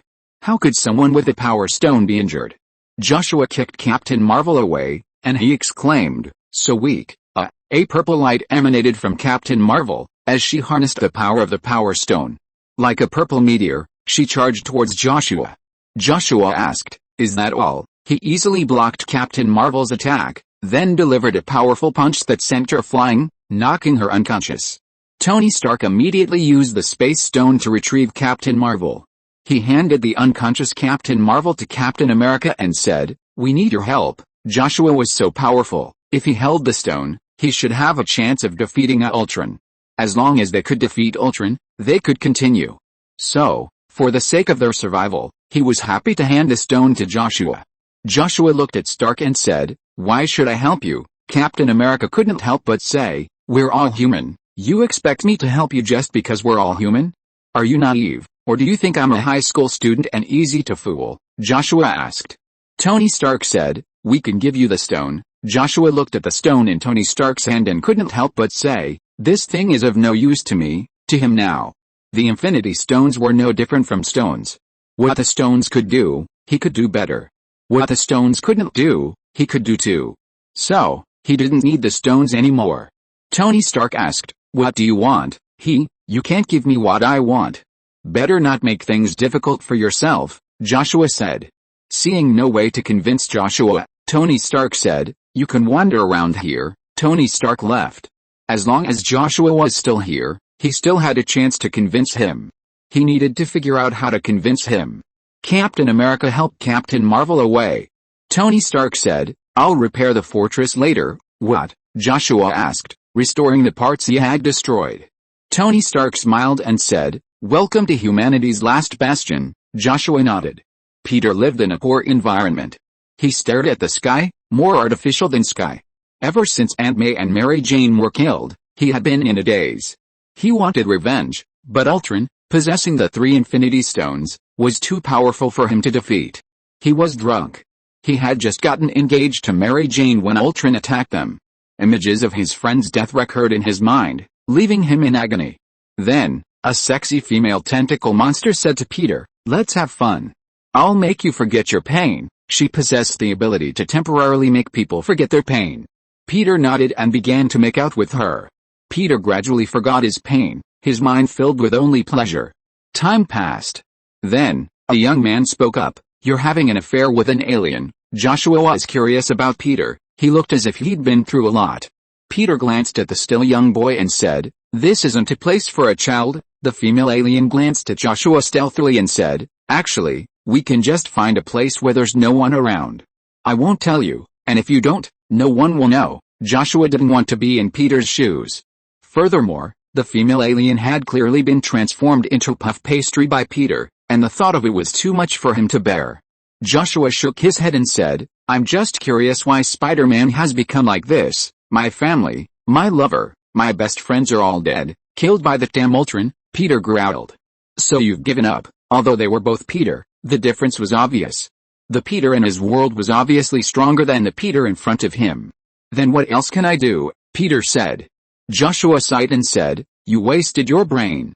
Chapter 168 I can withstand the attack of 6 gems. Brains, Peter couldn't help but exclaim. "I'm just a loser. What kind of brains do I have?" Joshua looked at Peter and said, "That's pathetic, but since you've chosen this, then so be it." Joshua stood up, not interested in further conversation with Peter. Seeing Joshua leave, Peter asked, "After all that talk, who are you?" Joshua replied, "We don't need to get to know each other. Just continue being a piece of shit." A female alien nearby flirted with Joshua, but he paid her no attention, which frustrated her. Joshua left, and Peter continued to wallow in his decadence. Peter continued to drink, squinting as he watched Joshua's departure. His instinct told him that this young man was special, but what did that have to do with him? Damn it, Captain Marvel rubbed her head, still feeling the pain from Joshua's punch. Meanwhile, Tony Stark was studying something, while Captain America observed Joshua's actions. "Does he know Spider-Man?" Captain America asked. "I don't know," Tony Stark said casually. Captain Marvel said, "This guy doesn't care about humanity's plight at all. Isn't he a human?" Tony Stark glanced at Captain Marvel and said, "He's human, but not necessarily from this world. So why would he help us? Judging from his behavior, he's probably traveling to a parallel universe." "Traveling through the universe? He has the technology to do so? So can we get it?" Captain Marvel asked. Captain America said, "He's very strong. The most powerful fighter here is Captain Marvel, who possesses the Power Stone, but she was easily defeated by Joshua. So who else can defeat him?" Captain Marvel thought of the previous incident and said, "Let's go and ask him for help." "He's gone," Captain America said suddenly. He saw Joshua fly out of the fortress, flying away without any protection. Captain Marvel was the only one who dared to do such a thing. Captain Marvel said, "I'll go after him." "Forget it. You can't catch up." Tony Stark pointed at the screen. Joshua had disappeared, his speed far faster than Captain Marvel's. Captain Marvel sat dejectedly in her chair. "Is there really no chance?" "Don't worry, there's still time," Tony Stark said. "I'll go for a walk," Captain Marvel said. "These robots are really hard to deal with," Star-Lord said, blasting them apart with his gun. Rocket Raccoon wielded his custom weapon, smashing one into pieces, sending its parts scattering. "Guys, cover me." Rocket used his equipment to hack into a robot, attempting to inject a virus. The virus quickly took effect. The red-eyed robot turned green, and he said, "These robots are just mass-produced." Suddenly, one robot's eyes turned red, and it glanced at its arm. Its strange behavior gave off a tinge of worry. Star-Lord asked, "What's wrong with this thing?" "It's gotten rid of the virus," Rocket said, then continued injecting the virus. "A raccoon? A beast like that can use human things, the red-eyed robot said with a strange emphasis. Rocket pointed his gun at the strange robot and said, "I'll blow you up, quack, quack, soon I'll kill all intelligent life, and this place will become a robot world." The red-eyed robot was Ultron. "Wow, who's this? Isn't this the god of the world?" Suddenly, it looked in another direction. "What god?" Star-Lord was a little confused. Rocket looked where Ultron was looking and saw a black-haired boy, wearing no protective clothing, flying through space. The boy said, "Do you know me?" "Yes, I do. News about you has spread to all the parallel universes," Ultron said. "Is that so?" Joshua said, looking at Ultron. Star-Lord was about to say something when Mantis whispered in his ear, "This boy is dangerous. Don't provoke him." Star-Lord glanced at Mantis and nodded. He didn't want to provoke any dangerous enemies at this time. Ultron suddenly let out an unpleasant laugh and said, "If I kill you, will I become the god of machines?" Joshua looked at Ultron with some confusion and said, "Why would you kill me to become a god? Do you think killing me will give you some power?" Ultron replied, "It's recognition." "It's a kind of recognition." "Recognition?" Joshua said, somewhat annoyed. "You want to kill me just for something like that?" Ultron continued to make strange noises. Joshua gradually closed his palm and said, "Since you harbor ill will towards me and still prance around in front of me, then prepare to be killed by me." He suddenly closed his fingers, and in the next second, an invisible force crushed Ultron's body into a pile of scrap metal. "It's useless." Ultron's consciousness shifted to the other robots. Joshua's golden thermal vision swept across, and in an instant, all the robots were cut off. "Ho ha ho ha?" Star-Lord looked at Joshua and said, "So, who are you?" Joshua glanced at Star-Lord and the others and said, "Just a traveler." Rocket Raccoon approached Joshua and said, "You're incredibly strong. Anyone who could navigate space unprotected must be a formidable force." Mantis looked at Joshua and said, "You're so beautiful." Drax, however, said, "I don't understand how a child can fly through space like this, so powerful yet so weak." "Shut up, Drax," Star-Lord said. "Isn't it? He looks like a weak child, yet he can fly freely through space. Quill's body is even stronger than ours," Drax continued. Rocket Raccoon said, "Your body can't withstand the energy of the sun." Joshua said, "I can withstand the energy of 6 gems, F.K. Seriously?" Rocket Raccoon couldn't help but exclaim. "I've tried it in another universe," Joshua said. "Another universe? Ha ha ha, this guy is from another universe." Star-Lord suddenly said, "Would I be this handsome in another universe?" Chapter 169 You are too weak. In response to Star-Lord's question, Joshua looked at him and said, "Just like you, as handsome and dashing as me." Star-Lord was relieved. "Ho ha ho ha? No, Quill, that's not what he meant. He meant that you in another universe are just as foolish as you." "Ha ha ha? Star-Lord is also a fool in that universe." Drax the Destroyer laughed unbridled. "Shut up, Drax," Star-Lord said. "How could you be so handsome and dashing and a fool?" Drax and Star-Lord started arguing. Joshua naturally ignored the two fools. Robot wreckage floated near them, and a severed robot arm passed by Joshua. Rocket Raccoon asked, "What are your plans next?" "Head towards Earth and kill Ultron," Joshua said. "We have the same idea, so let's do it together," Rocket Raccoon said. Joshua was powerful, and with that, there was a good chance they could kill Ultron. Maybe Joshua could do it alone. Ultron is now causing trouble throughout the universe. No one can have peace unless he's killed, so killing him is imperative. "I can kill Ultron alone," Joshua said, turning and leaving, heading towards Earth. "Wow, he's so confident," Star-Lord couldn't help but exclaim. Ultron is the universe's greatest threat right now, and he's thinking of killing him alone. Isn't he afraid of being killed by Ultron? "Quill, I finally found someone even more foolish than you," Drax said. "Shut up, Drax," Star-Lord said. "Is Quill your brother? He looks foolish after all," Drax said. This made Star-Lord fuss of him.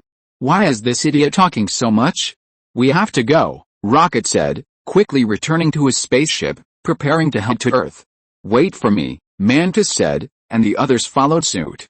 "Just the two of us?" Star-Lord asked. "What else?" Joshua quickly arrived outside Earth. Before he even got close, he saw a dense swarm of robots flying out. "You're here," Ultron said to Joshua from a robot. There were many robots here, originally intended to kill other intelligent beings, but Joshua's sudden appearance had made their primary goal Joshua's death. Ultron still valued Joshua, so he decided to observe him for a while. Joshua spoke, and then Ultron said, "Let me see how you've evolved." Ultron made a strange sound and said, "Kill him." A dense swarm of robots flew towards Joshua, a swarm that could be described as overwhelming.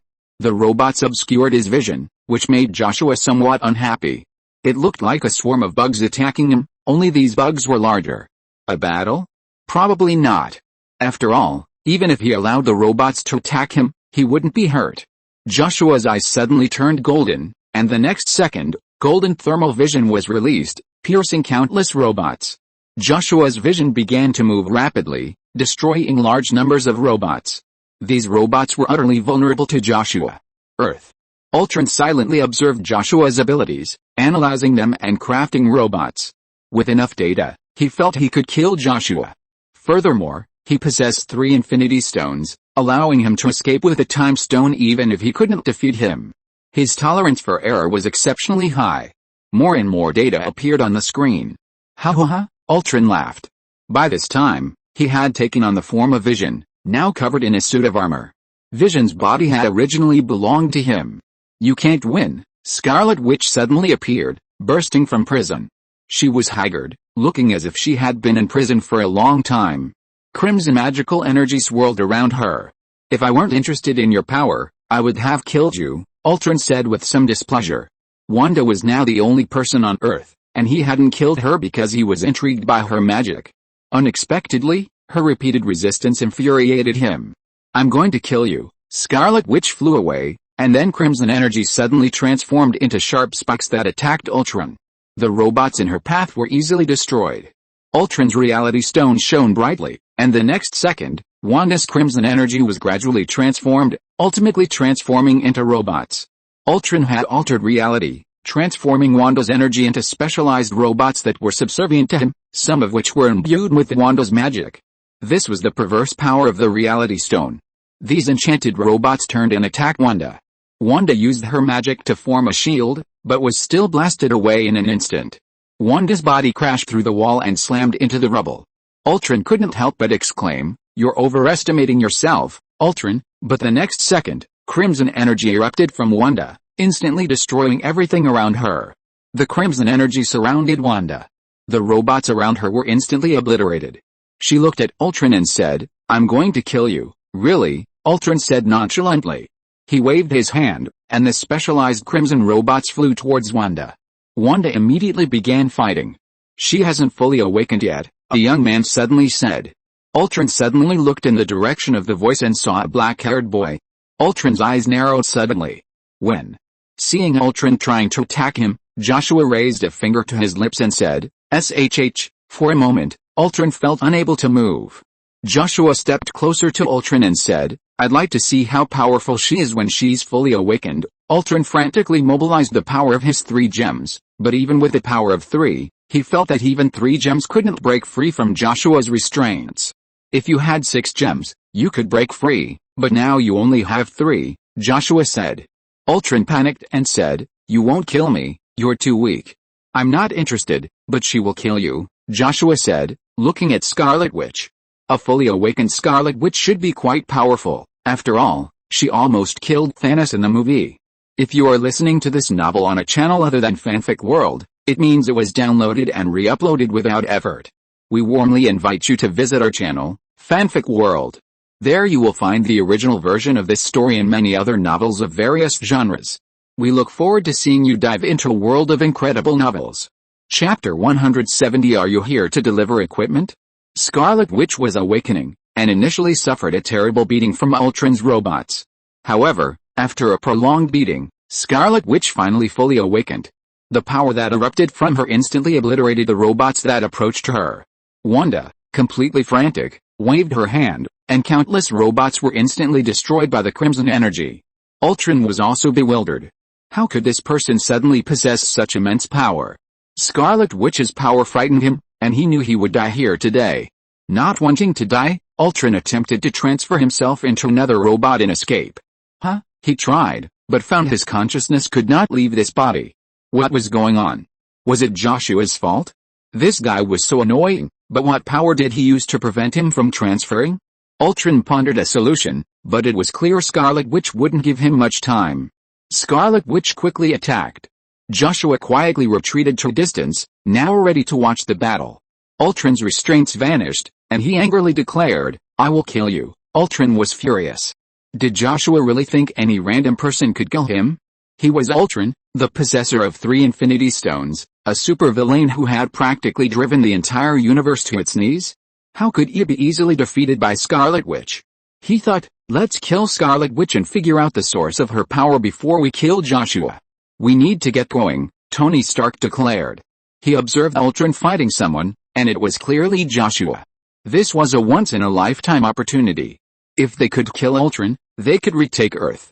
Captain America was stunned, not even understanding what was happening. Captain Marvel, beside him, was equally bewildered. Tony Stark shared his findings, and after listening, Captain America immediately said, "We should inform the others." Tony Stark nodded. The Avengers quickly assembled, including Black Widow, Thor, and others. Some had already died in the previous battle with Ultron, including Hawkeye. Natasha declared, "We'll kill it." To defeat Ultron, she had even undergone transformations, greatly enhancing her physical abilities. Combined with the power of the stone, she could easily defeat Captain America. The Avengers quickly set off, armed with the Space Stone. They opened a portal to Earth. They saw Ultron battling Scarlet Witch. Previously, Ultron had crushed Scarlet Witch, but now, Scarlet Witch was holding Ultron in check. The Avengers were astonished, wondering why Scarlet Witch now possessed such immense power. But regardless, the priority now was to kill Ultron. The Avengers began to charge at Ultron, but he simply waved his hand, and a swarm of massive robots appeared, attacking the Avengers. These massive robots were incredibly powerful, making them a formidable challenge for the Avengers. Joshua ate a potato chip, looking like a bystander passing by a tourist attraction and witnessing a brawl. Ultron was now anxious. Joshua was here, and even the other 3 gems had arrived. Wait a minute. He could grab the gems first. With 6 gems, he'd be invincible, easily defeating Scarlet Witch. Ultron quickly locked onto his target, Captain Marvel, as she flew towards him at breakneck speed. And that was the Power Stone. With the Power Stone, he'd be confident of defeating Scarlet Witch. "Ultron, you're done." Captain Marvel slammed into Ultron, her fists raining down with ferocity, striking him again and again. Soon, she had sent Ultron flying into outer space, where Captain Marvel delivered a powerful punch. This time, the green time stone was effective. Captain Marvel's time was reversed, and Ultron quickly took the Power Stone. He couldn't help but exclaim, "Foolish human." He'd previously struggled to get the stone in a large group, but he'd been surprised by this woman's kindness, separating him from the others. The Power Stone slowly embedded itself in his chest, and a burst of purple energy erupted. Was this the Power Stone? Captain Marvel charged again. "Foolish human." Ultron raised his hand, and a burst of purple energy shot Captain Marvel down, sending her plummeting toward Earth. Joshua sensed a reversal. He'd previously thought Ultron would be defeated by the Avengers, but now it seemed Ultron could still come back and win. Scarlet Witch caught Captain Marvel and asked, "Are you okay?" Captain Marvel rubbed her head. Ultron's blow had hurt her, and she needed to rest. She said, "Ultron has taken the Power Stone. Everyone, be careful." Everyone nodded. "Are you just going to stand by and watch?" Captain Marvel said to Joshua. If Joshua helped, their situation would be much easier. Joshua ate his chips and then said slowly, "Give me a reason to help you." Crunch, crunch, crunch. The sight of Joshua chewing on the chips made the Avengers feel a little uncomfortable. "We're all human," Captain Marvel said. Joshua scoffed. "All human? You're kidding? Some were just animals in human skin." "It's coming." Natasha was attacked just as he finished speaking. Tony Stark used the Space Stone to teleport Natasha away, but the next second he used the Time Stone to rewind time, and Natasha reappeared in her previous position. Ultron grabbed Natasha's neck, snatched the stone, and threw her away. Tony Stark quickly caught Natasha. His expression was already grim. Ultron already had 5 stones, while they only had 1 Space Stone. Their chances of victory were slim. Scarlet Witch was also a little angry at this point. She couldn't help but ask, "Are you doing this on purpose?" She was about to kill Ultron alone, but these people showed up and started giving him Infinity Stones. Now, she probably couldn't win. Captain Marvel remained silent. Chapter 171 6 Gems. Ultron is vulnerable. Stark, run, Captain America roared. Ultron now possessed 5 Infinity Stones. If he could obtain Tony Stark's Space Stone, Ultron would achieve his ultimate power, possessing the strength of all 6 Infinity Stones. He could then annihilate all sentient life with a single thought. Tony Stark immediately unleashed the Space Stone's power, and a burst of blue energy instantly engulfed him. Ultron calmly glanced at the Avengers and declared, "It's no use." He then began to unleash the Time Stone's power. A flash of green light flashed, and Tony Stark reappeared, his time rewound by Ultron. Ultron declared, "This is the power of the Time Stone. No one can escape." He glanced at Joshua, who seemed to be holding off on attacking him. How arrogant. He was already thinking about how to kill Joshua and torture him. Just as Tony Stark was about to attack, he found himself immobilized. Or rather, everything except Ultron and Joshua was immobilized. Ultron stepped up to Tony Stark, snatched the Space Stone, and then set it in his armor. Suddenly, a burst of colorful power erupted, surprising Ultron. "I possess supreme power," he declared. Time ended. The power erupting from Ultron sent the Avengers flying. Slowly floating upward, he declared, "I am invincible." Wanda's face turned grim. She wished she could kill everyone around her. Why were they all so foolish? Now, how could she defeat Ultron, who had 6 gems? Destroy it. Wanda was tired and no longer wanted to fight. There had been hope before, but now it had been destroyed by the Avengers. Ultron hummed a tune and waved his hand, gradually enveloping him in red energy. The environment was transformed, and a massive stage appeared. Ultron stood on the stage and declared, "The fall of a god needs an audience." Become one, Ultron pinned the Avengers to the audience. Then, he turned his gaze to Joshua and said, "Come on." The Avengers looked at Joshua. Joshua was now the only one still able to move. He was also the last hope. Joshua slowly stood up and said with a hint of amusement, "You think 6 pieces of junk can defeat me?" He had previously attacked Thor with the Infinity Stones, but after Thor's Stormbreaker deflected his attack, the Infinity Stones became nothing more than junk in his eyes. Wow, wow, wow. How arrogant.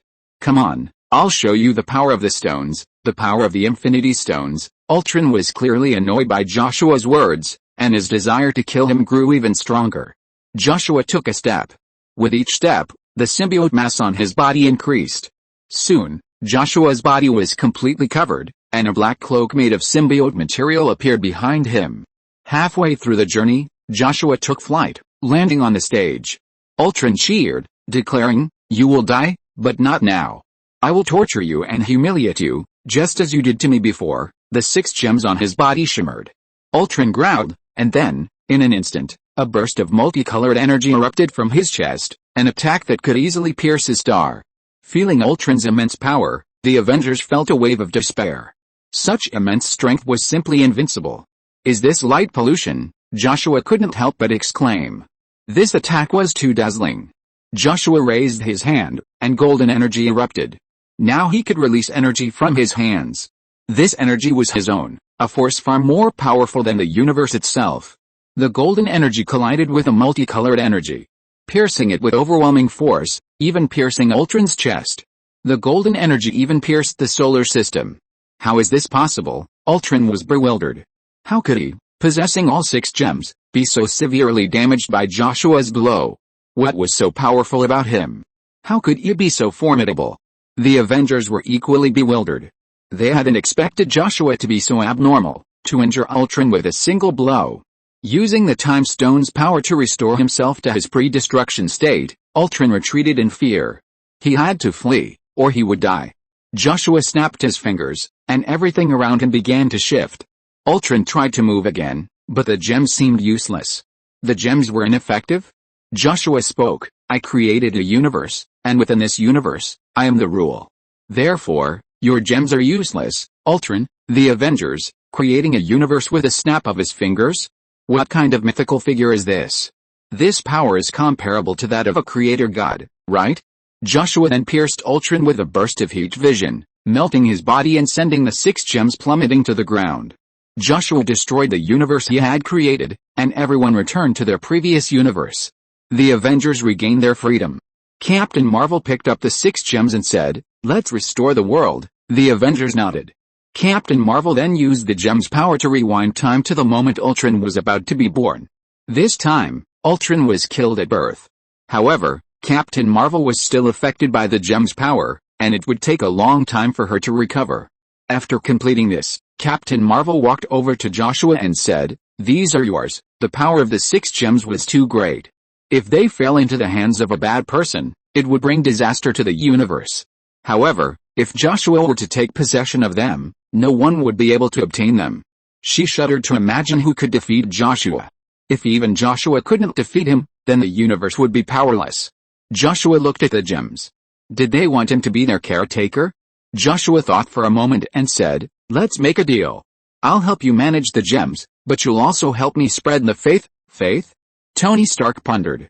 Wasn't spreading his faith simply telling others that the universe belonged to Joshua? In other words, it was protected by Joshua. Tony Stark felt that this would make the universe much safer. After a moment's reflection, he nodded and said, "No problem. You will become the god of this universe, and everyone will know everything you do." Joshua looked at Tony Stark and said, "I didn't expect you to be so sensible." Chapter 172 Statue. Joshua's gaze fell on his statue, built by Tony Stark and taller than the Statue of Liberty. It was about 80% Joshua's likeness, a remarkable feat. It had been completed very quickly, taking only a short time. Joshua stepped on his statue, his black symbiote cape swirling behind him. Suddenly, Captain Marvel arrived, but she didn't land on the statue, as it would be disrespectful. She floated over Joshua and said, "The statue is very handsome." "Yeah," Joshua nodded. After all, it looked really handsome. He quite liked it. Captain Marvel looked off to the distance. After a moment's silence, she spoke, "Thank you for your help. Without you, our universe would be destroyed by Ultron." Captain Marvel spoke sincerely, saying that without Joshua, all intelligent life in the universe would perish. She returned her gaze to Joshua, who seemed expressionless, as if saving a universe was no big deal. Was this what composure meant? Because all the Avengers Joshua had previously killed by Ultron had also been resurrected. In that sense, Joshua was worthy of respect. Joshua exchanged a few words with Captain Marvel and left. He had found this universe's Spider-Man. Joshua had a meal at Peter's house. This universe's Aunt May was only an average cook, and the food wasn't very good. Joshua ate a little and then stopped. Peter lowered his head and ate, crying as he did so. He had thought this was over, but to his surprise, everyone was saved, even his beloved Mary Jane was resurrected. His joy nearly overwhelmed him. Mary Jane said, "Peter, what's wrong with you?" "Nothing, nothing," Peter choked back. After the meal, Joshua and Peter left. Walking down the street, Joshua said, "Aunt May's cooking is terrible." Peter said, "I'm used to it." He looked at the peaceful scene around him, feeling happy. Life was back on track, and he silently vowed to protect it. He said, "Are we friends?" In another universe, Joshua was now a high and mighty god, with no reason to care about a decadent superhero like him, so he guessed that in another universe, his relationship with Joshua must be different. "My name is Joshua Parker," Joshua said. Peter looked at Joshua. "Joshua Parker?" He looked at Joshua's black hair. He didn't look American at all, did he? He didn't even look mixed race. "I was adopted," Joshua said.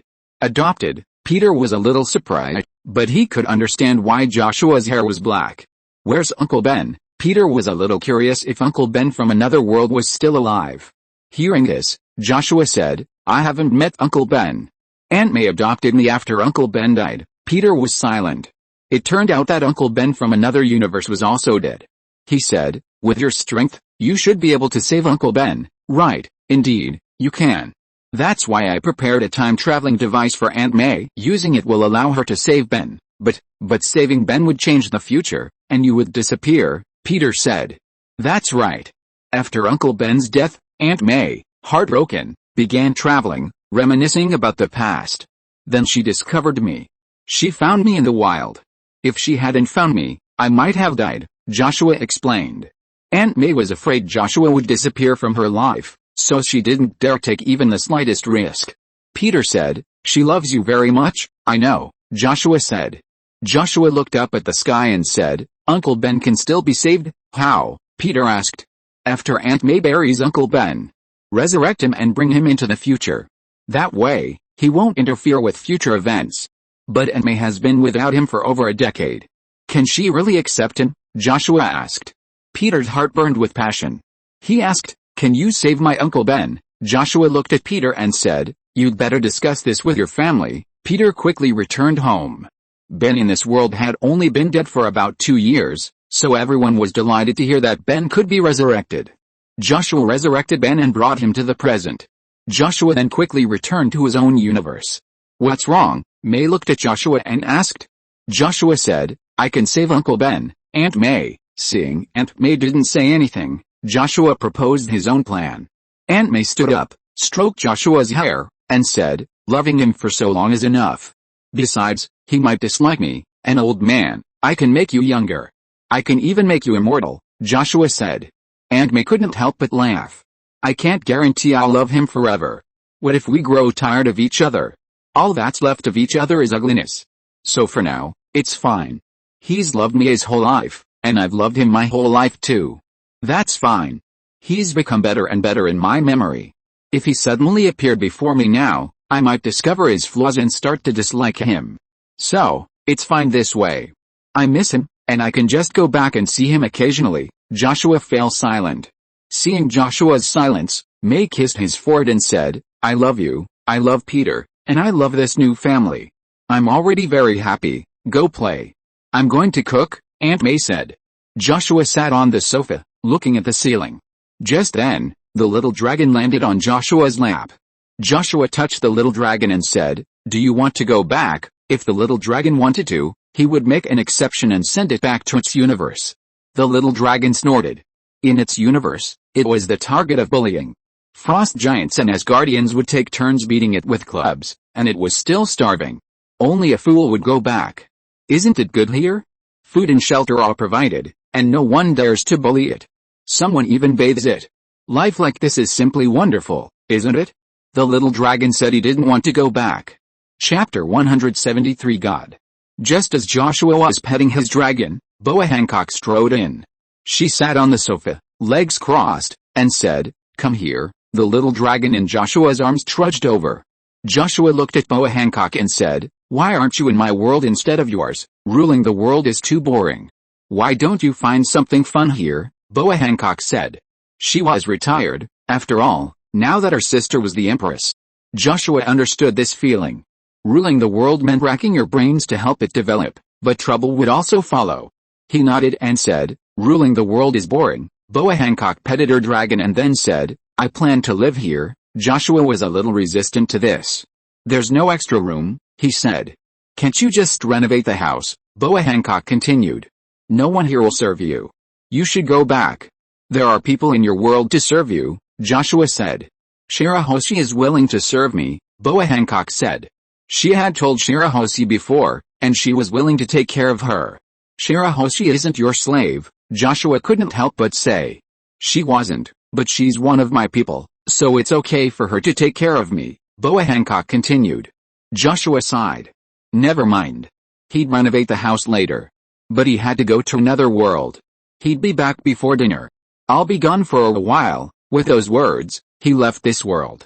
A woman with burgundy hair and a Maiko costume stood ready. Before her stood a rampaging hybrid. This hybrid had already killed many, and he had to be dealt with before more would die. She drew her knife and began to swing it, her movements resembling a unique dance. The next second, there was a slicing sound. As if something had been cut, the hybrid, still raging, stopped. He looked at his body, it felt as if something had just cut him. He took a step, and his arm fell to the ground in pieces of flesh. He was cut into pieces. The Maiko sheathed her sword. Where once she would have swung it haphazardly, now she could do so with grace. She had grown a lot. "Ah, you cut him into pieces again," a young man said. He was dressed in combat uniform, his hair perfectly styled, no longer the messy mess it once was. The former brat had become a dashing young man. "That's how my words are. I have to go have afternoon tea with my senior sister," the Maiko said, knife in hand. "Senior sister?" The young man rubbed his head. Afternoon. A woman in a Maiko's uniform sat with a woman with similar red hair, enjoying afternoon tea. The two chatted. "Senior sister, Lu Mingfei still has feelings for you," Eri said as they sipped their tea. Nono ate a small cake and then said, "Well, if he does, then he does. I can't make him dislike me. I guess if I pick my nose in front of him, he'll think I'm being genuine." "That's right. After all, everyone knows who you like," Eri said. A few minutes later, a young man appeared. There were still very few Chinese people here, so his presence attracted a crowd of onlookers. The young man seemed to dislike the onlookers and frowned. Suddenly, he saw Eri and Nono. He quickly broke through the crowd and walked over to them. "Nono," Joshua sat down. He looked at the woman wearing a Miko costume nearby. It was Eri, only she had grown up and become more beautiful. Eri looked at Joshua and rushed over. She said, "I've grown up, Ahoha." You can tell, Joshua didn't expect the little girl from before to have grown so big. The once petite girl had become a grown woman. Nono said, "Long time no see." "Yeah," Joshua nodded. Nono's next words shocked Joshua. She said, "The wedding is ready. We're getting married tomorrow." "Huh?" Joshua's voice rose an octave. "Marry him? He's only a teenager now." Seeing Joshua like this, Nono said, "Since you slept with me, you have to take responsibility. I don't ask for much. Just marry me in this world. After all my friends are gone, I'll go to your world. If I need it then, I'll find you. I won't bother you too much." After using Joshua, Nono didn't want to use anyone else. Joshua rubbed his head. Nono's demands were indeed modest. He was such a jerk. Eri said, "I want to marry you too." Joshua tapped Eri's head and said, "You're still young, young? I'm much older than you," Eri couldn't help but say. She was much older than Joshua now. Being the jerk that he was, Joshua naturally wouldn't refuse Nono's request. The wedding was tomorrow. To make himself look more compatible with Nono, Joshua even transformed himself into his 20s. Nono's family is also rich, so the ceremony was quite grand, but Nono's father was a little dissatisfied with Joshua. He thought Joshua was just a gigolo. He even said to Joshua, "Don't even think about taking a penny from me." Joshua spread his hands helplessly, getting rid of it. Money is nothing to him, okay? But it can also be seen that Nono and her father don't have a good relationship. Many people came to Nono's wedding. Caesar and Lu Mingfei sat together.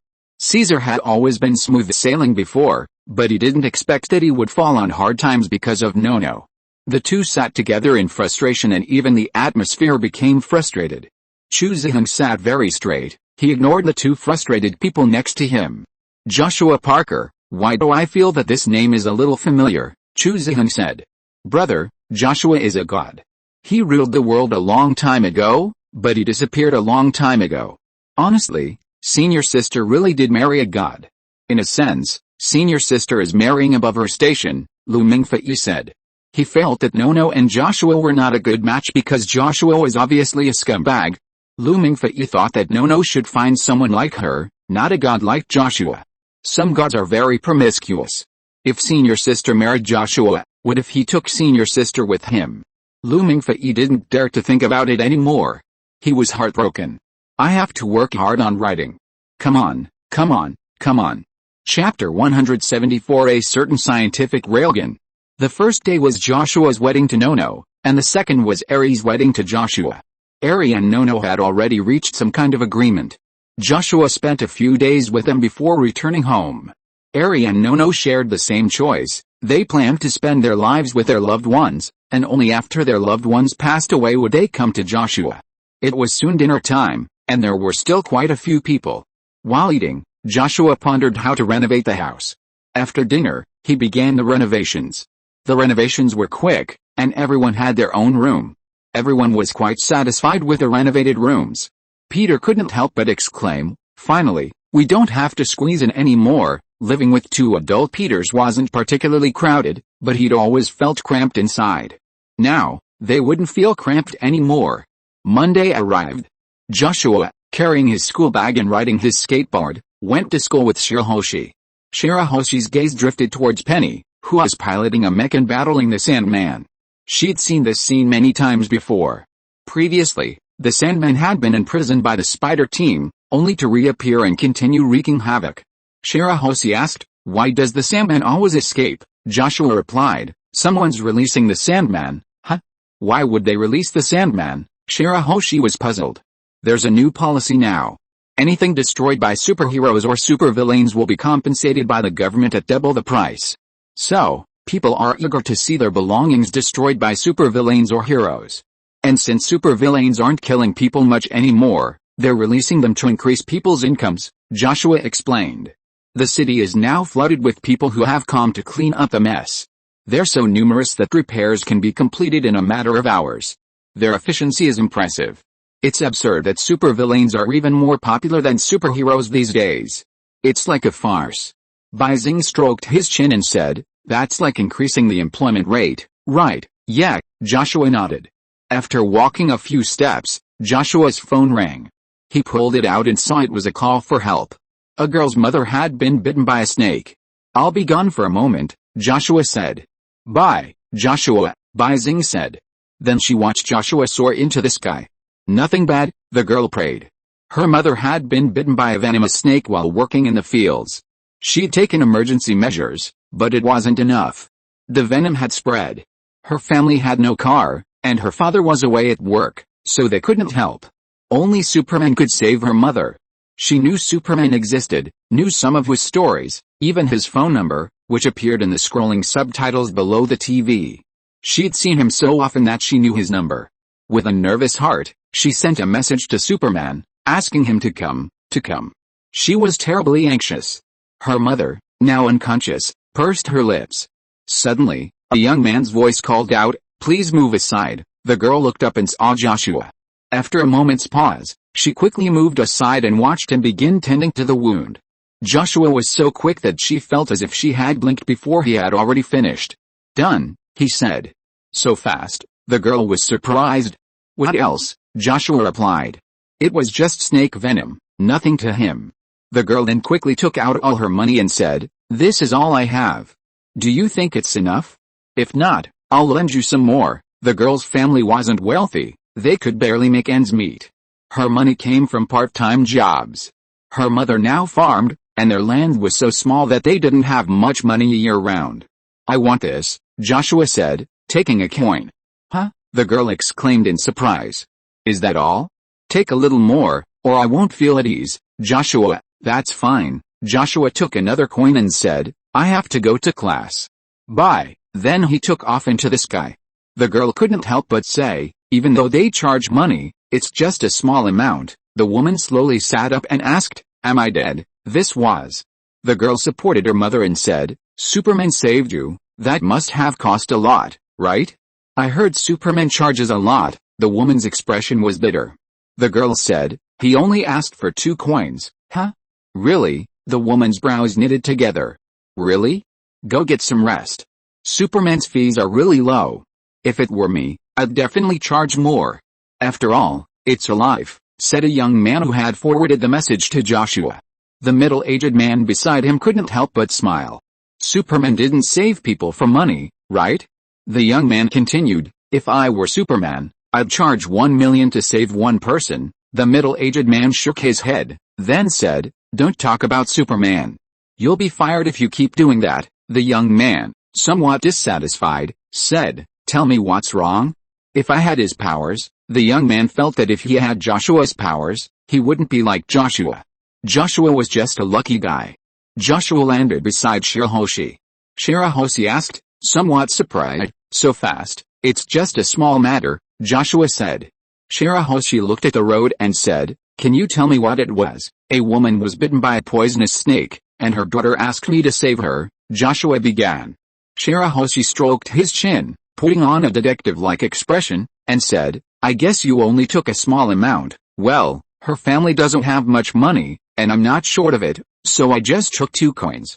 I can use them as projectiles if necessary," Joshua said. Bizing said, "You are so kind." "Really?" "I don't think so," Joshua said. Chapter 175, Yennefer the Demon Hunter. Just as class was about to begin, the Spider-Man team hurried over. Short-haired Gwen took Joshua's book and returned to her seat. Long-haired Gwen announced, "The teacher's here." It was Hathaway's class, and Joshua looked up out of habit. Huh? She wasn't wearing a sexy outfit today. She looked quite innocent. A change of style? Not bad, though. Seeing what Hathaway was wearing had become a daily routine for him.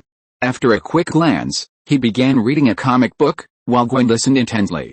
Time slipped by, and soon it was time to get out of class. Gwen, writing something, remarked, "Ms. Hathaway may look young, but she's a very capable teacher." Gwen felt Hathaway was already more capable than most veteran teachers. Yet, Joshua nodded. Hathaway was indeed quite capable. In the afternoon, Joshua returned home and decided to play a few games. He first explored the Witcher world, but this time he didn't encounter Geralt. Passing through a small town, he noticed a sorceress. She was beautiful, with dark hair. She seemed to notice Joshua's gaze and looked back. Purple eyes. Joshua had a vague idea of who this woman was. It was Yennefer, a fierce warlock. Joshua's impression of her was that she frequently slept with men. Once, after she and Geralt had defeated a monster, they had become acquainted. "Do you know me?" Yennefer approached Joshua.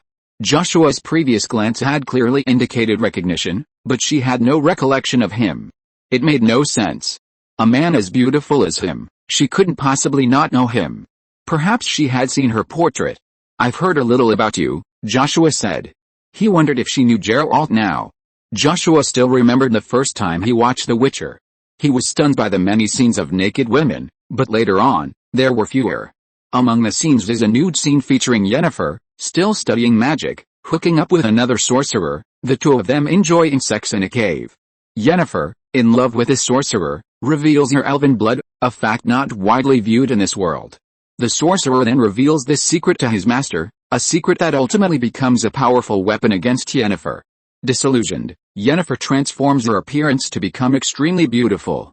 Later, she unexpectedly encounters Geralt, and they quickly become a couple. Then, a scene occurs that makes Joshua want to laugh. Geralt and the sorcerer meet, and both fall in love with Yennefer. "Is that so?" Yennefer glances at Joshua and says, "You're a Witcher, aren't you?" "Yes, I am," Joshua says. He has a feeling this Yennefer will give him quests, like an NPC in a game, which sounds like a lot of fun. After hearing his response, Yennefer said, "Then come and help me. I'll pay you." Joshua nodded. Then Yennefer led Joshua away, explaining as they went. The monster they were to slay was a noble woman, transformed into a bloodthirsty monster by a curse. They soon arrived at a castle. A man was drinking, accompanied by a woman, her face filled with anxiety. Upon seeing Joshua and Yennefer, the woman hurried over and said, "Please save my daughter." Yennefer supported the woman and said, "I need to know about her." The man then stood up and motioned for the guards to leave. After the guards left, he spoke again. The man and woman were siblings, and their daughter was the product of their union, but she was cursed. A sorcerer loved the woman, but couldn't have her, so he cursed her child. This was outrageous, but it was also normal here, given the nobility of ancient Europe. Darkness gradually fell. Yennefer was ready. "Don't die," she cried. Joshua nodded. He drew his sword and entered the room. Yennefer was beside him. They held their breath. Suddenly, a sharp cry rang out. Yennefer tensed, her gaze fixed on the source of the sound. Suddenly, she saw Joshua swivel, his sword slashing at her. "No." He struck upwards. The sound of the sword slicing through flesh, the feel of blood splattering on her. Yennefer hurriedly cried, "Don't kill her." Killing this monster was out of the question. She was just a cursed child, and Yennefer needed her for a mission. If Joshua killed her, it would be troublesome. He might even be wanted. "I know." Joshua kicked the creature away. The creature, which looked like a strange, featherless bird, growled. The wounds Joshua had inflicted were healing rapidly. This strange bird had a remarkable ability to heal itself. Yennefer said, "You hold her while I prepare the magic." Yeah, Joshua began to fight the bird. It was a real nuisance. It was incredibly strong, incredibly fast, and had incredible healing abilities. "Fuck you." Joshua kicked the bird in the head. The bird slammed into the wall in pain. The bird was now wary, for Joshua was also very strong. A minute later, Yennefer said, "Get out of the way." Joshua quickly dodged. A beam of light emanated from Yennefer, illuminating the bird. The bird let out a sharp cry and began to shrink. Slowly, it transformed into a naked young girl, a little white tiger. The girl fell to the ground. Yennefer walked over and covered her with her clothes. "She's quite pretty," she said. Joshua looked at the girl. She looked quite attractive, but her intelligence was a bit limited. "Let's go and hand her over to her parents." Yennefer nodded. The next day, The girl he had rescued earlier was cowering at Joshua. She was terrified. She couldn't forget how Joshua had slashed her. Seeing the girl's fear, Joshua went to the balcony. But she followed him. Joshua looked at the strange girl. If his real self were here, he would definitely know what she was thinking, but now he was just a game character. End of this chapter. Thank you so much for reading until the end. Don't forget to give it a like. Looking for more exclusive content and immediate access? Subscribe to our Patreon. Remember, every like, subscription or donation encourages us to continue. Thank you all. See you in the next video.